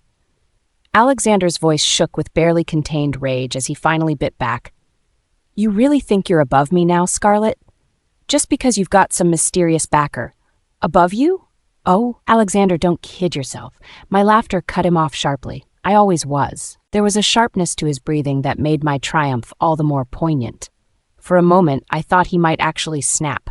"You," he hissed, his tone dangerously low, "must really love watching people suffer." "Not people," I corrected, my voice icy. "Just you." His anger hit a peak, but before he could respond further, I delivered my finishing blow. "Admit it, Alexander. You can't. You can't pay the mansion's price. You can't win against me. Say it." The silence on the line carried the weight of his hatred, but slowly it came. The words I wanted to hear. "I can't," he admitted through gritted teeth, each word spoken like it physically pained him. Smiling, I tilted my head. "What was that?" I teased, feigning innocence. "I didn't quite catch that." "Scarlett," he bellowed, but I had already ended the call. Setting the phone down, I couldn't stop the grin pulling at my lips. When I glanced up, the door to my room opened, and Roman entered, a tray of neatly peeled oranges in hand. He raised an eyebrow at my expression. "Good mood?" he asked, setting the tray on the bedside table. "Alexander," I explained simply, picking up an orange slice. "He's desperate, determined to buy the mansion I already own. It's amusing, really, like watching a wolf chase his own tail." Roman's lips curved into a small smirk. "As expected, he's out of his league." Shrugging, I bit into the orange piece. The sharp, sour taste immediately made me grimace, and I spat it out instinctively. Roman, ever attentive, reached out without hesitation, catching the bitten orange bit before it hit the floor. His deep chuckle filled the room. "Sour?" he asked casually. I nodded, embarrassed. "It's terrible," I admitted, trying to sit up further. Before I could swing my legs over the bed, Roman's hand gently but firmly pressed against my shoulder, pushing me back down. "Don't move," he instructed. Then, with a glint of mischief in his ice-blue eyes, he leaned closer. "Let me taste how sour it is." Without warning, his lips covered mine, the kiss deep and unhurried. The tang of the orange lingered between us, but all I could focus on was the warmth of his touch. My cheeks burned with a mixture of shock and flustered embarrassment. When he pulled back, his expression was utterly sinful. "Not bad," he remarked, though his tone betrayed his true thoughts. His smirk deepened. "Anything else you'd like me to taste?" Flustered, I shoved weakly at his chest. Roman, I hissed, but his laughter followed me, filling the space. Chapter 114, Political Tensions, Scarlett's POV. Dinner had been uneventful. The food was good, but the silence Roman imposed as he watched me eat made me focus more on finishing my plate than enjoying it. Now, sprawled on the sofa, I thumbed through my phone, chatting with Emma. She was rapid-fire texting about the latest gossip, most of it involving Grace and the ridiculous mess unfolding in the winter pack. Emma, did you hear Sarah's outburst at the meeting earlier? Apparently, she broke a chair when someone mentioned the severance papers. I smirked, tapping out a quick reply. Me, chair destruction? Sounds therapeutic for her. Maybe she needed it. Emma, therapy or not, I'm sure it was embarrassing. Imagine Sarah admitting they need your help to save Grace. The irony is killing me. Chapter 115, Suspicions and Schemes, Alexander's POV. Jason's words echoed in my head, hitting a nerve I didn't want to admit I had. She might have a destined mate bond with him, Jason had muttered cautiously after the black SUV disappeared. I turned my glare on him, my hand tightening into a fist. Each movement reminded me of my broken arm, but the flare of pain only fueled my irritation. You expect me to believe that Scarlett is bonded to someone like him? My voice was razor sharp. I refused to entertain the thought, yet the idea planted its roots in my mind. Jason didn't flinch despite my tone. It would explain a lot, Alpha. The influence, the resources, that security. Not many alphas, even strong ones, can command that kind of power. I scoffed, narrowing my eyes. Scarlett is a healer. A glorified one, maybe, but still a healer. How could someone as powerful as him even look her way? She's ordinary in every other way. Jason hesitated, but the slightly raised brow on his usually stoic face told me what he wasn't saying aloud. Out with it? I demanded. He rubbed his jaw, choosing his words cautiously. She's not exactly ordinary, Alpha. Her healing center is one of the most renowned in the Northern Territories. Even packs outside the region are aware of her abilities. That isn't something to overlook. I ground my teeth but said nothing. Scarlett had always been clever, I'd give her that. Her healing center had been her greatest achievement, but I couldn't overlook how she walked away from the Winters, practically stripped of her pack ties, and yet somehow gained immense power through him. Find out more, I said sharply, cutting through Jason's observations. I want to know everything about their connection. How long has she been under his protection? How did she even catch his attention? And what does he see in her? Understood, Alpha, Jason replied with a nod before stepping into the driver's seat. The drive back to the Amber Pack house was heavy with tension, my mind swirling with images of Scarlett in that mansion, with Roman looming close. Each second heightened my resentment. As soon as we arrived back at the pack house, I felt it. A suffocating wave of dominance, sharp and heavy, crashing down like a thunderclap. My father's alpha power pressed into the air, suffusing the grand entrance. I barely held back a grimace as the weight worsened the throb in my arm. Victoria stood at the bottom of the staircase, her pristine presence undeniable. Her sharp gaze settled on me, scanning my pale, tired face and the careful way I held my injured arm.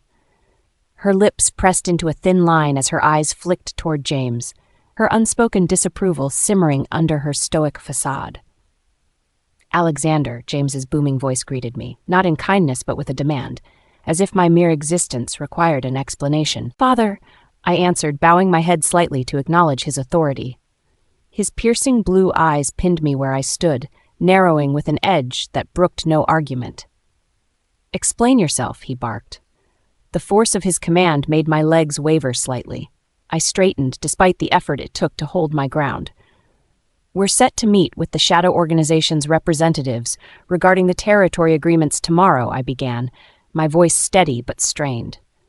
His gaze didn't waver. I could feel the judgment radiating from him. And yet, he said slowly, his words precise and cold, the representative, Hunter Stone, finds it necessary to warn me to leash my own pup. Care to explain that? Shock rippled through me. Warn you? I've never even met. James raised a hand, silencing me instantly. Enough of your excuses. His voice rang against the walls, heavy with alpha authority. Warned, Hunter made it very clear that your actions have already offended their leader, Roman Thorn. Roman Thorn. The name dug into my chest. I gritted my teeth, barely able to suppress the rising heat in my veins. How could I have offended someone I've never met? I demanded, frustration spilling over. James's gaze darkened, his power rising around me. My knees buckled slightly under the invisible weight. That is what I intend to find out, James growled. But your incompetence has left this pack vulnerable. Do you understand the cost of your reckless behavior? Do you? Roman Thorn holds keys to alliances we cannot afford to lose. Victoria stepped closer this time, her emerald eyes softening slightly as they darted toward me. Perhaps the misunderstanding stems from recent events, she offered, her voice calm but firm. The timing of their interest in our territory coincides with Grace's condition worsening. My head whipped toward her, eyes narrowing.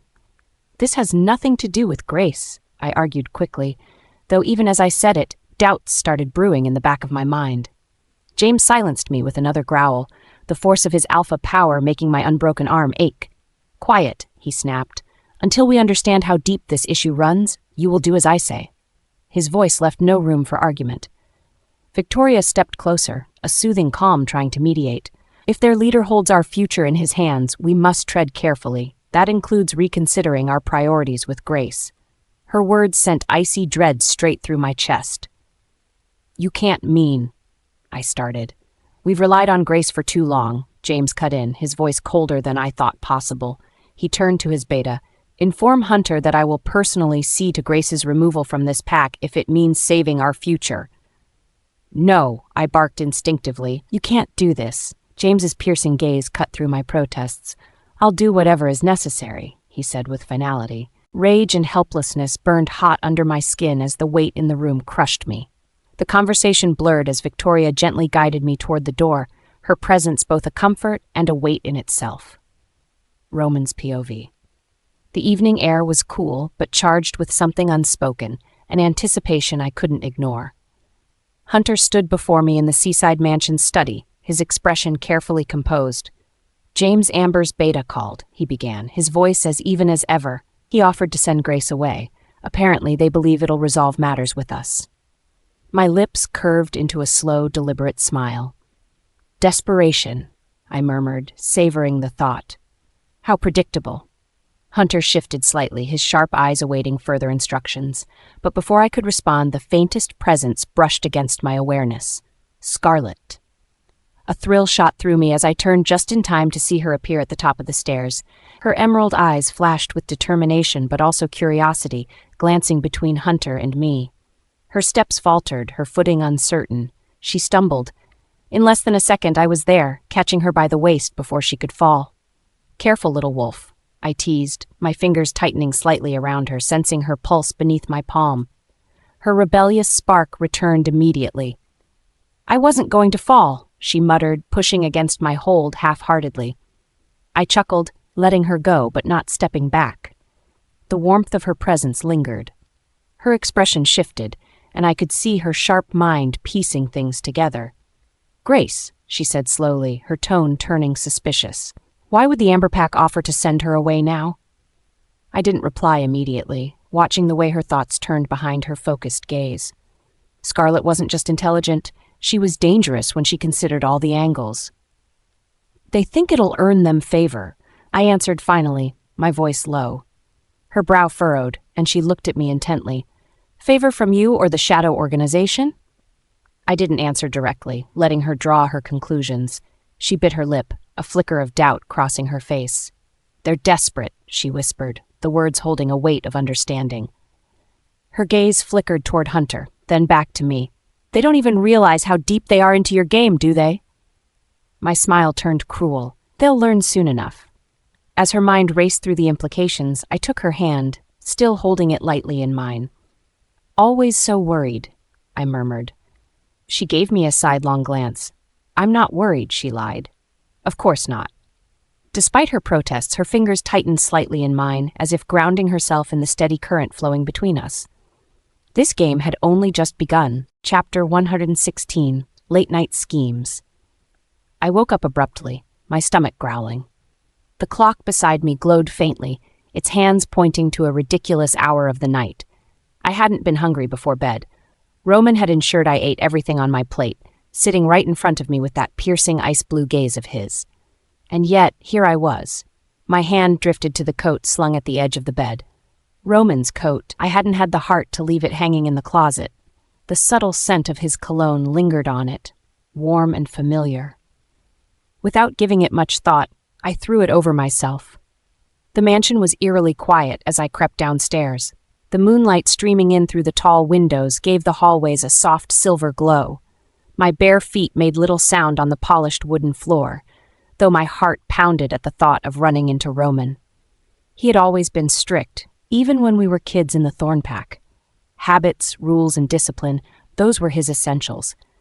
If he found me raiding the kitchen in the middle of the night, I didn't doubt I'd get a lecture about health and consistency. But, I reasoned with myself, a little snack wouldn't kill me. As I passed by the study, however, I froze. The faint glow of light from under the door caught my eye. Roman? Awake? I hesitated, my hand brushing over the doorframe lightly before leaning closer. A muffled voice filtered through. Hunter's.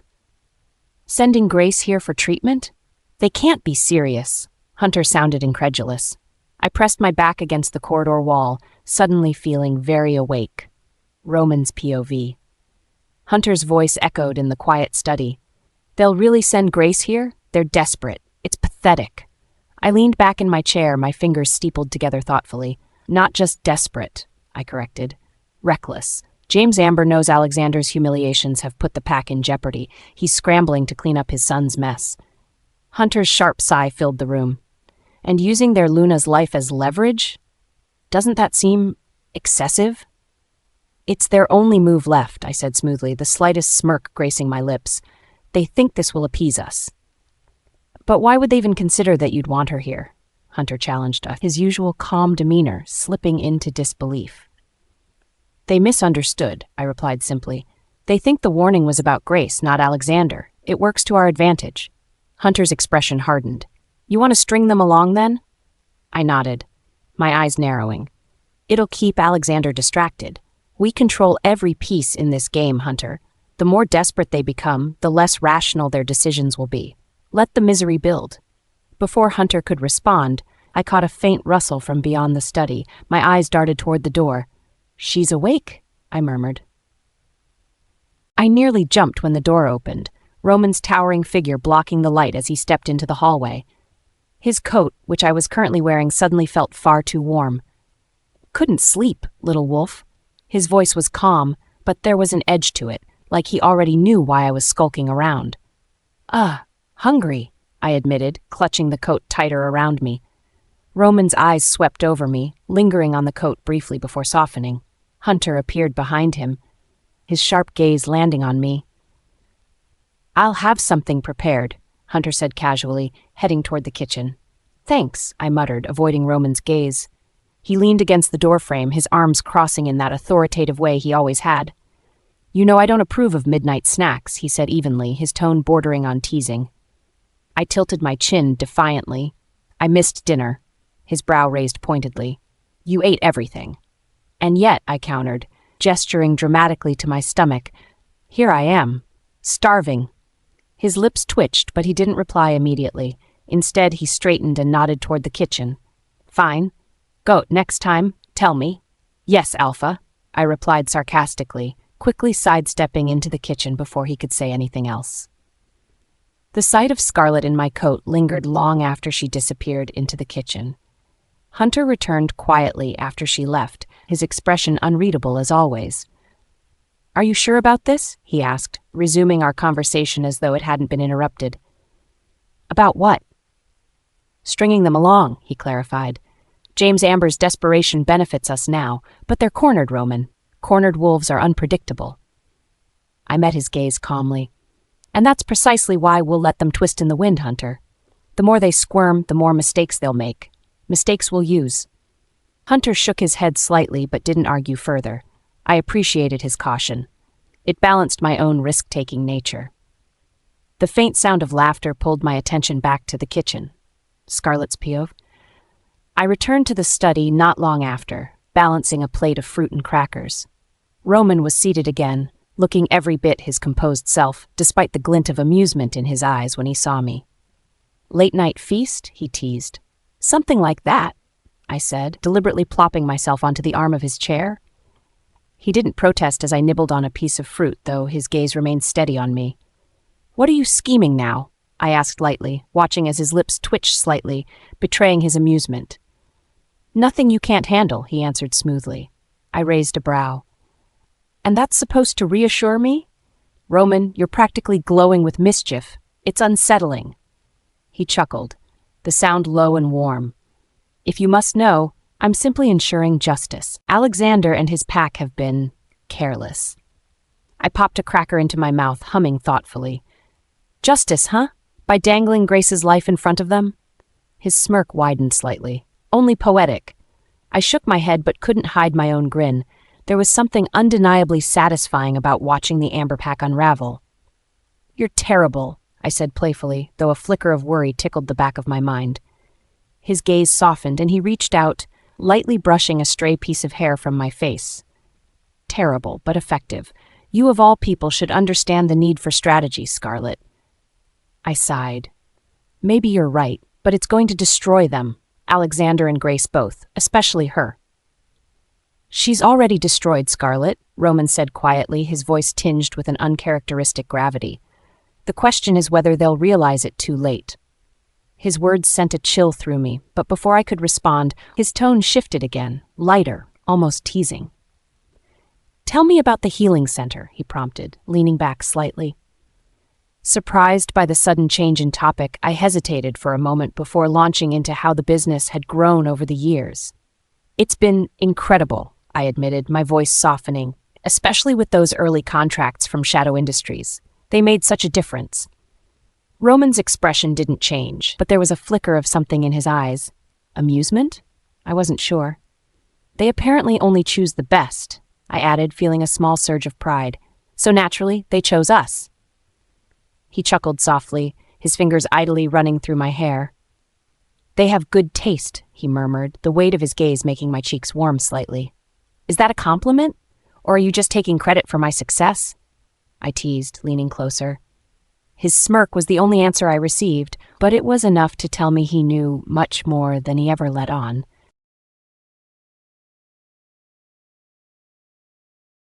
Chapter 117, Shattered Hopes, James Ambers P. The papers in my hand slammed onto the desk with a force that echoed through the room. My chest rose and fell heavily as I gritted my teeth, trying to contain the fury boiling inside of me. I pushed myself out of the chair and paced the room, running a hand through my hair. Every step I took left dents in the polished wooden floor. I could feel my blood pressure spiking, my wolf mason restless under my skin. "That boy?" I roared, jabbing my finger at the door as if accusing an invisible Alexander. "What is Alexander thinking?" Victoria stood by the window, her arms crossed tightly over her chest. Her sharp features looked carved from stone, but I knew anger simmered just beneath her measured facade. "What he's always thinking," she spat, her tone icy, about her. My fists curled at her words, nails biting into my palms. I gave him direct orders. Stay away from Grace. Focus on the negotiations. I slammed my fist on the desk, the sound as sharp as my words, and yet he defies us again and again. Victoria turned to face me, her emerald eyes flashing. He's too blinded by his attachment to think clearly, locking everything out but Grace, like a weak pup chasing a scent. I pointed at her, my voice hard. The Shadow organization was clear, complete separation from Grace. This isn't just about some petty emotions, it's about the entire pack's survival. Victoria advanced with a huff, her voice rising. "Do you think I'm unaware of that? I warned him this would happen. Grace has been nothing but a distraction, a poison infecting this pack and your heir's decisions." I growled low in my chest, frustration clawing at me. The tension in the room coiled tighter, suffocating. "Call him," I ordered at last. "Tell him to cut off all contact. This is his final warning, Victoria." She didn't need further instructions, already pulling her phone out and stepping away. Still, I could see her barely holding back her anger. Her frustration mirrored my own.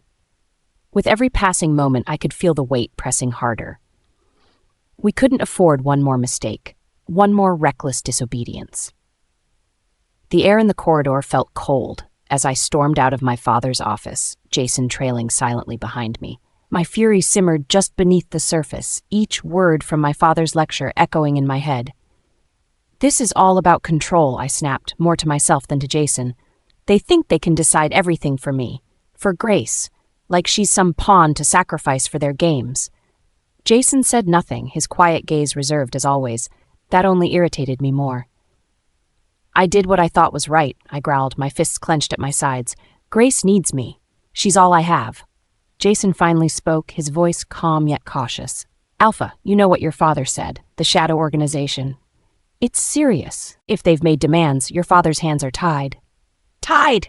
I snapped, rounding on him. No, Jason. It's my hands they want tied, not his. My father is hiding behind their influence, waving it like a sword to keep me in line.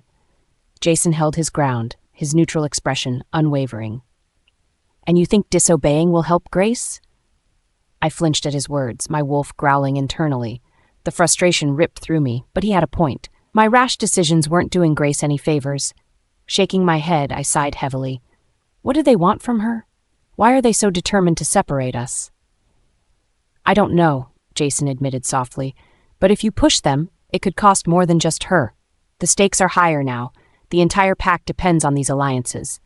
His eyes locked on mine. This is bigger than Grace. I turned away, staring at the wall as my jaw tightened. I won't abandon her, I said finally, though my voice lacked the conviction I wanted. But I need to understand. Jason's brow furrowed slightly. What are you asking for? Dig deeper, into the Shadow Organization, their motives, everything. My voice dropped to a whisper. I need to know what they're hiding, why they care about Grace. Jason nodded slowly, though I could tell he was reluctant. I'll find out what I can. Before we could continue, my phone buzzed angrily in my pocket. Pulling it out, I groaned at the name glowing on the screen. Mother, I grumbled under my breath, answering reluctantly. Alexander, came Victoria's sharp, clipped tone on the other end. Her frustration radiated through the phone. Yes, Mother, I replied, already bracing myself for the scolding. What do you think you're doing? She snapped immediately, no preamble or pleasantries. Mother, I don't. You know what I mean, she interrupted harshly. I told you once, and I won't say it again, you are putting us all at risk by ignoring the Shadow Organization's orders. I am not ignoring them, I shot back, my voice sharp.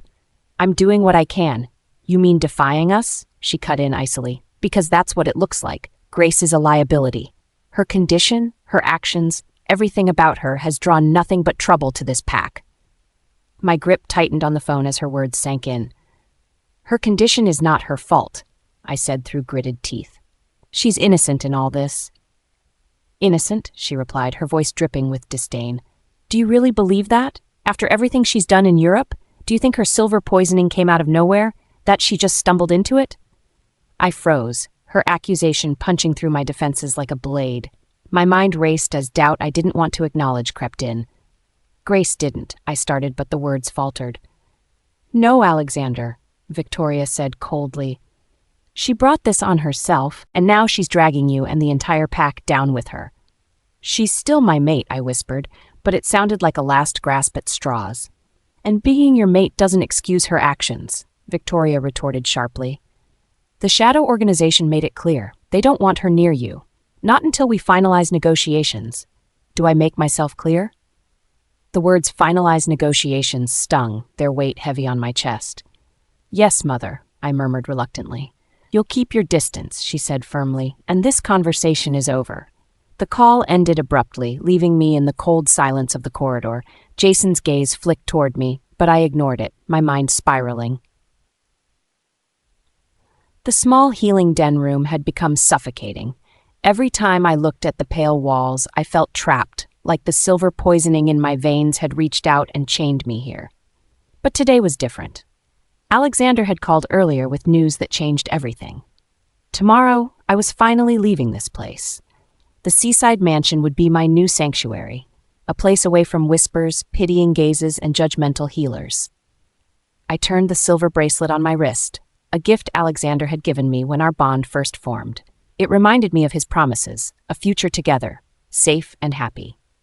Holding my phone tightly, I waited for his call. When it buzzed, I answered instantly, my voice almost breathless with excitement. Alexander, I said eagerly, unable to suppress the joy in my tone. You're calling again? Did you confirm the move for tomorrow? There was hesitation on the other end of the line. My excitement dimmed slightly. "What's wrong?" I asked, my heart skipping. He sighed heavily before speaking. "Grace, there's something I need to tell you." I held my breath, anxiety clawing up my throat. "What is it?" "The mansion," he started. "It's not available." I blinked, the words tumbling in slow motion. "Not available?" I repeated faintly, clutching the phone tighter. "There's a problem," he admitted. His words stumbled as if he wanted to get it out quickly, like ripping off a bandage. "The owner refused to sell." I sat up straight, the room beginning to spin. "What do you mean, refused?" "I tried, Grace," he said, voice thick with strain, "but it wasn't possible." My breathing quickened, the edges of my vision blurring. "You promised," I nearly shouted, my voice trembling. "You said it was ready, Alexander. You promised!" "I thought I could secure it," he said, his words weaker now. "You lied!" I choked out, tears spilling as my chest felt like it was caving in. "Grace, listen." "No," I screamed, my voice loud enough to echo in the small room. "You don't have any plan at all, do you? Where am I supposed to go now?" He hesitated, and his next words felt like ice pressing against my skin. "The winter pack," he said softly. "They can—" "No, I'm not going back there." The words came out broken, a mix of sobs and screams. But he didn't argue this time.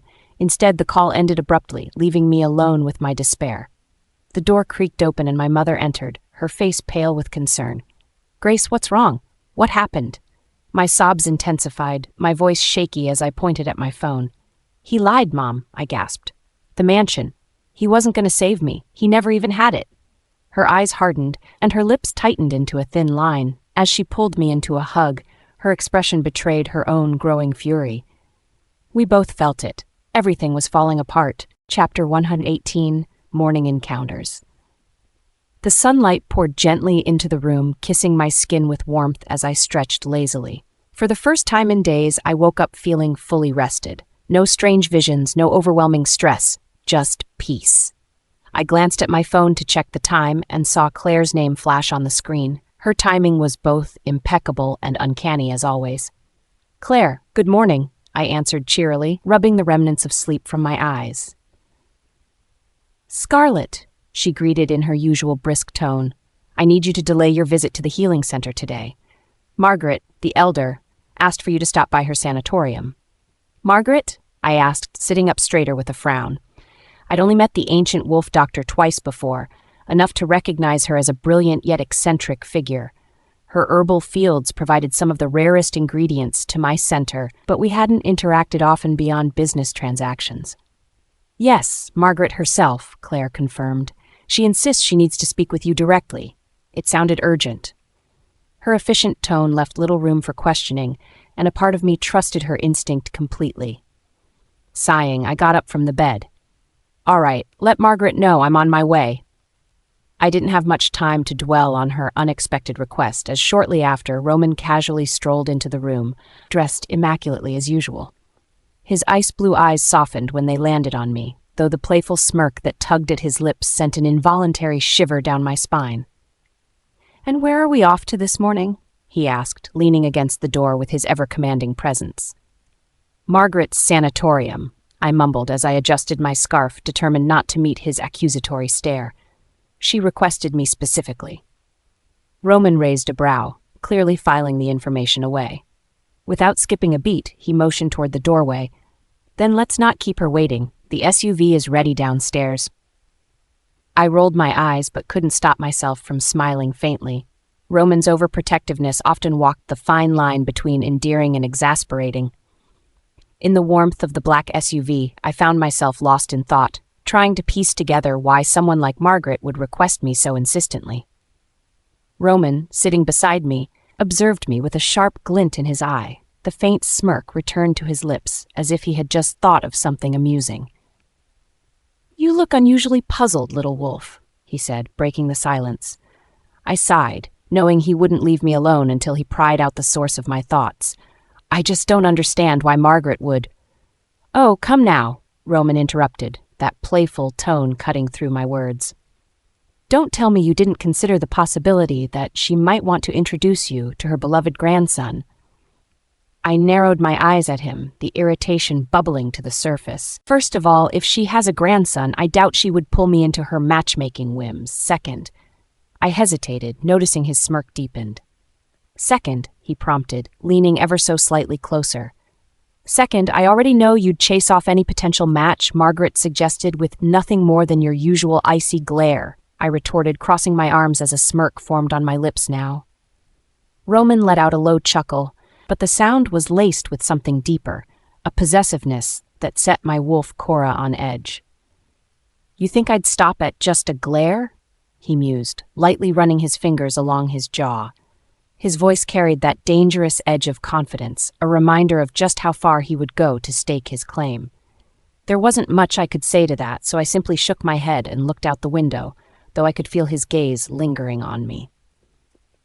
The sanatorium came into view, a sprawling structure with gentle hills and greenery surrounding it. Its charm stemmed from its simplicity, a testament to the elders' dedication to natural healing methods. As the SUV pulled up, Roman addressed Hunter. Accompany her inside. Ensure everything is in order. Hunter nodded without hesitation, sliding out of the front seat before opening my door. Roman remained seated, his piercing gaze fixated on me as I prepared to exit. Just as I reached for the door handle, his hand shot out and gently gripped my wrist, pulling me back toward him. The sudden movement left me breathless as I found myself face to face with him in the narrow confines of the car. My heart raced, his proximity setting every nerve in me alight. Roman's intent gaze dropped slightly, and for a fleeting moment I hoped, he was about to kiss me again. Instead, he reached toward my chest, brushing lightly against me. I froze, the blood rushing to my cheeks as my mind raced. Roman, I began, but his voice cut me off, calm yet firm. Stay still, he instructed. His fingers adjusted my coat, pulling it snug over my shoulders before his hands moved to his own scarf. With deliberate care, he wrapped it around my neck deftly, the warmth immediately enveloping me. Better, he said, his tone dropping as his eyes flickered to the fading bite marks on my skin. Can't have anyone seeing these. I gaped at him, completely torn between annoyance and embarrassment. Noticing my expression, Roman tilted his head slightly, a slow smirk spreading across his face. What? He teased. Did you think I was planning to be intimate with you again? The heat in my cheeks intensified, and before I could stammer out some form of protest, Roman's soft laughter filled the air. Frustrated and flustered, I bolted from the car, the scarf still wrapped tightly around me. His amused chuckle followed me all the way to Hunter's side, earning a questioning glance from the beta. I didn't bother to explain, opting instead to march ahead toward Margaret's awaiting appointment. The air around the healing den's entrance was heavy with tension. I could barely contain my anger, fists clenched tightly at my sides as I glared at the enforcers standing like immovable statues near Grace's treatment room. Their stubbornness tested every ounce of my patience, but I wouldn't let them win. You can't keep her locked up here, I hissed, my voice low but furious. This is unacceptable. Grace needs. You've been informed of the Alpha King's orders, one guard interrupted sternly. There will be no movement of Luna Grace without explicit approval. Beside me, Grace hid behind her shawl, her frail figure trembling as her fear and anger warred within her. She reached for my arm, but I shook her off, unwilling to relent. This is nothing but cruelty, I snapped. Movement from the corner of my eye drew my attention, and my breath caught for a fraction of a second before sheer fury filled my chest. Scarlet. The sight of her strolling toward the sanatorium froze me in place. For a brief moment, the daughter I had long betrayed looked untouchable, surrounded by two wolves heavily intimidating in presence. Abandoning Grace's argument, I marched straight toward Scarlet, leaving Grace staring after me in disbelief. Stop where you are, I called, anger lacing every word. Scarlet paused, her emerald eyes narrowing as she faced me without fear. Her posture screamed defiance, and I hated it. Sarah, she greeted me with icy indifference, her tone brushing past me like I was nothing more than a stranger. You owe me an explanation, I began, pointing an accusing finger toward her. This severance you so publicly pushed. Her expression remained cold, and when she spoke, her words cut through me like a blade. Severing was necessary, she said curtly. to stop the winter pack from ever thinking they could exploit me again. My mouth fell open at her audacity, the sting of her accusation draining me of every counter-argument I had prepared. "You would say something like that," I spat, trying to gather the shreds of my shattered pride. "After everything I've—" "Don't," she interrupted, her voice sharp and commanding. "Don't stand there and pretend you cared when you've spent years proving otherwise." Each word was another in my foundation, but I couldn't stop myself. "What happened to you, Scarlett?" I whispered, more to myself than to her. She tilted her chin proudly, her gaze piercing through me with the weight of my failure as a mother. "Nothing happened to me," she replied quietly. "I simply woke up." Chapter 119, Bitter Confrontations. Sarah's glare burned into me, her eyes a mix of rage and desperation. The air thickened with tension, almost suffocating in its weight. "Why do you keep showing up like ghosts that refuse to be exorcised?" I snapped, my voice clipped and cutting. "I told you on the phone already. I severed all ties. I'm done. What part of that do you not understand?" Sarah's composure faltered, her lips pressed together, trembling slightly, before she barked back, "You cut off your relationship with your own family? You think that's something admirable?" "Family?" I hissed, folding my arms and taking one deliberate step closer. "Let's not rewrite history, Sarah. The only time I felt like family was when I was far away from all of you and building my own life." Her face turned as red as her pack crest. For a moment, I think she might actually slap me. "How dare you?" she began, voice shaking with disbelief. "Scarlett!" Grace's voice cut through, soft but urgent, interrupting her Luna mother. She stood a few paces away, clutching her shawl tightly around her frail, pale frame. Her trembling fingers reminded me of a wilting leaf. "What did you do?" Grace's voice wavered as her pale blue eyes locked onto mine. "What did you say to the Amber Pack? Why are there so many guards outside my healing room?" I blinked, genuinely shocked by the sheer ego it took for her to assume I'd waste a second of my time on her. I crossed my arms and tilted my head slightly, an amused smirk creeping onto my lips. "Do you seriously think I care enough about you to scheme something like that?" I drawled. Hunter, standing nearby, let out a short laugh under his breath. Grace stiffened, the slight tremor of her body becoming more pronounced. Then who? Who else could make this happen?" I rolled my eyes dramatically, shaking my head. "Maybe Alexander's parents? I know their grasp on the concept of loyalty is about as tight as a sieve. Funny how that didn't come to mind first, isn't it?" Grace paled even further, if that was even possible at this point, and stumbled back a step, her weak resolve visibly cracking. Sarah's anger reached a boiling point. She rounded on me, her finger nearly hitting my chest as she screamed, "Do you think this is funny? Do you find pleasure in tormenting her?" The hypocrisy hit me like a slap. I laughed, short, sharp, and so cold it even startled Sarah. "Torment her? You honestly think I care about her enough to waste my time?" Sarah's already trembling lips quivered even harder as she shot accusations. "You're bitter. You still love Alexander, don't you? That's why you're doing this. You can't stand Grace being his mate." A low snicker slipped out, and I wasn't even sure if it was me or Hunter this time. "Good one," Hunter muttered with amusement, though he made no effort to hide his smirk. The idea was as absurd as it was entertaining. I leaned closer, my voice dropping to a mockingly soft whisper. "Listen carefully, Sarah. I wouldn't touch Alexander if he were the last male wolf left on the planet. Keep dreaming." Grace suddenly stepped forward, desperation flickering in her eyes. She grabbed my sleeve with shaking hands, her touch feather-light, as though she knew even the tiniest connection might push me away. "Scarlett, please," she murmured, her voice practically dripping with practiced vulnerability. Her big, watery eyes stared up at me, those same manipulative tricks I'd seen her use on Alexander over and over again. I only ever wanted peace between us. I never wanted to come between you and Alexander, even if it looks that way. Put yourself in my position. I'm dying." Her voice cracked dramatically, her fingers tightening ever so slightly. "You've seen the silver. It's consuming me. I know I'm not worth much in your eyes, but—" I didn't bother to hear the rest of her pity speech. My wolf, Cora, growled impatiently under my skin as I yanked my sleeve free. My strength, enhanced by the fury bubbling beneath my surface, sent Grace stumbling to the ground. She hit the floor hard, her body spasming slightly as new streaks of silver coursed visibly through her veins. Her gasp of pain was sharp and deliberate, like someone rehearsing the perfect note to draw sympathy. "Grace!" Sarah's shriek pierced the air as she rushed to her beloved fake daughter. She dropped down, her hands desperately examining Grace's face as though touching her might fix everything.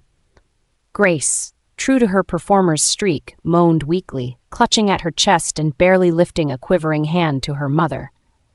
It's my fault," she whispered theatrically, her voice as thin and delicate as frost on a window pane. "I shouldn't.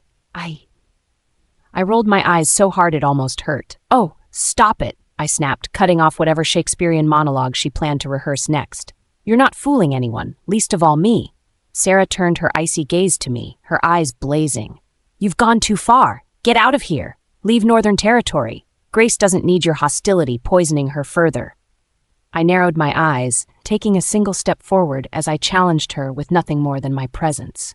"No," I said simply, the word echoing like steel against stone. "You," Sarah began, barely holding back her howl of fury. I could barely breathe through my rage. My blood boiled, my heart thundering in my chest as Scarlett stood there, defiant and untouchable. "Daniel," I snapped into the phone, my voice seething with barely restrained fury. At the other end, my son, my only son, sounded weary as always. "Mother, it's late. What's this about?" "It's Scarlett," I all but screamed. "She's here, and she's ruining everything. Do something before she causes more harm." There was a pause, and Daniel's tone grew sharper. "She's already severed her ties to us. What do you want me to do?" "Remove her," I demanded firmly. "Get her out of Northern Territory. She's provoking Grace's silver poisoning. Her very presence is making things worse." I could hear him exhale deeply, his weariness palpable through the line. "And you know this how? Do you think I'm stupid?" I retorted, barely able to keep my composure. "I don't care how. You're the heir. Use your power. Don't make me regret raising you." After a long silence, Daniel muttered reluctantly, "I'll see what I can do." Barely had the call ended before I turned toward Scarlett with triumphant fury blazing in my gaze. "You've pushed too far," I warned her coldly, "and you'll see the consequences sooner than you think." Scarlett wasn't fazed in the slightest. Her emerald eyes gleamed with mock amusement as her lips curled into a taunting smirk. "Consequences?" she repeated, her tone dripping with sarcasm. "From this oh-so-powerful winter pack of yours? Seems to me if you were capable, you wouldn't waste time warning me." Before I could respond, Scarlett turned to that beta of hers, Hunter, and commanded with a sharp edge, "Hunter, update me on the investigation into Grace's connection to Thomas Ward." The name hit Grace like a whip.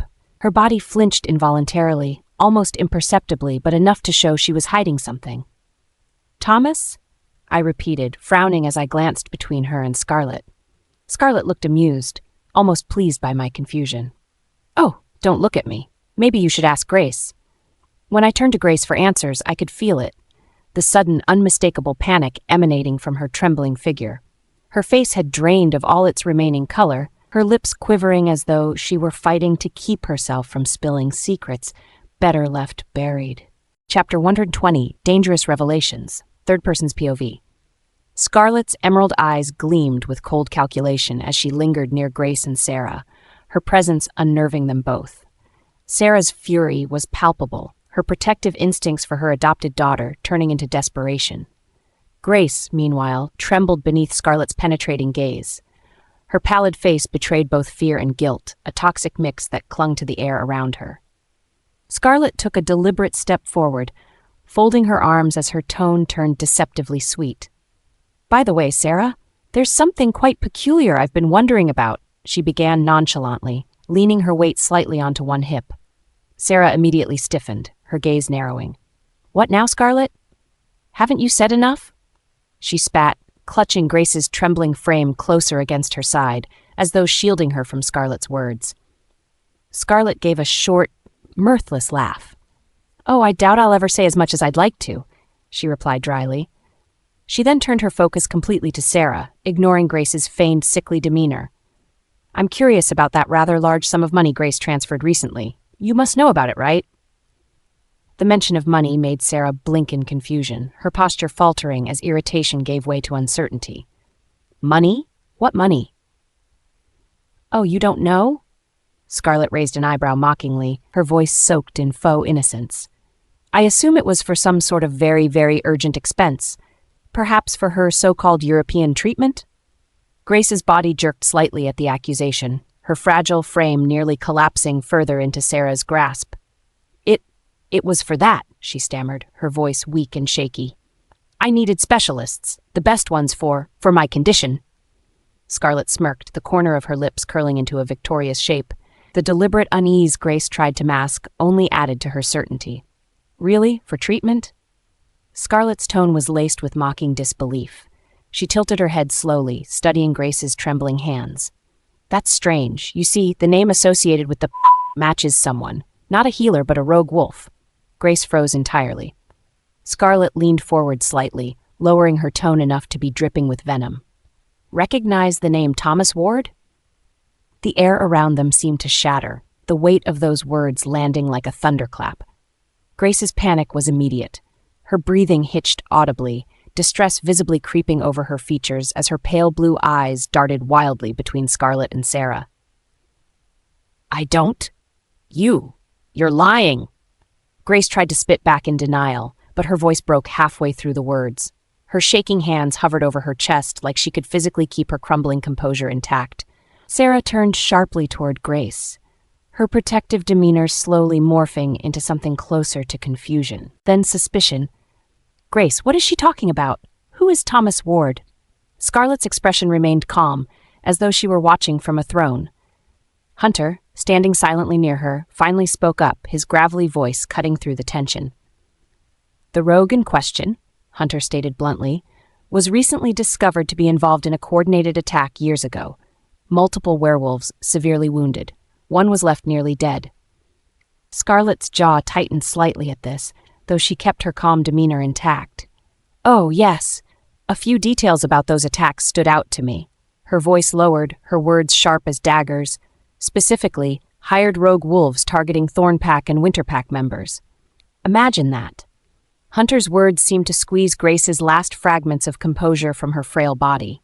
She shook her head vehemently, her lips trembling as fresh silver-marked blotches crept up her neck. No, it's not what you think, Grace wailed suddenly, collapsing even further against Sarah. Her gasp sounded strained now, as if Scarlett's knowledge was suffocating her further with every word. Sarah looked horrified, her hands frantically touching Grace's face and neck in an effort to soothe what appeared to be worsening effects of her silver poisoning. Grace, Sarah cried out helplessly. What is she saying? Did you know this? This Thomas Ward? What have you done? No, I didn't. Grace keened through her sobs, clutching onto Sarah for dear life. It's not. Scarlett stared down at the cracked and crumbling facade Grace now displayed, her emerald eyes cold and pitiless. Turning on her heel, she gestured to Hunter with a simple nod before they walked away together. Behind her, Grace dissolved further into hysterics, collapsing entirely into Sarah's frantic arms.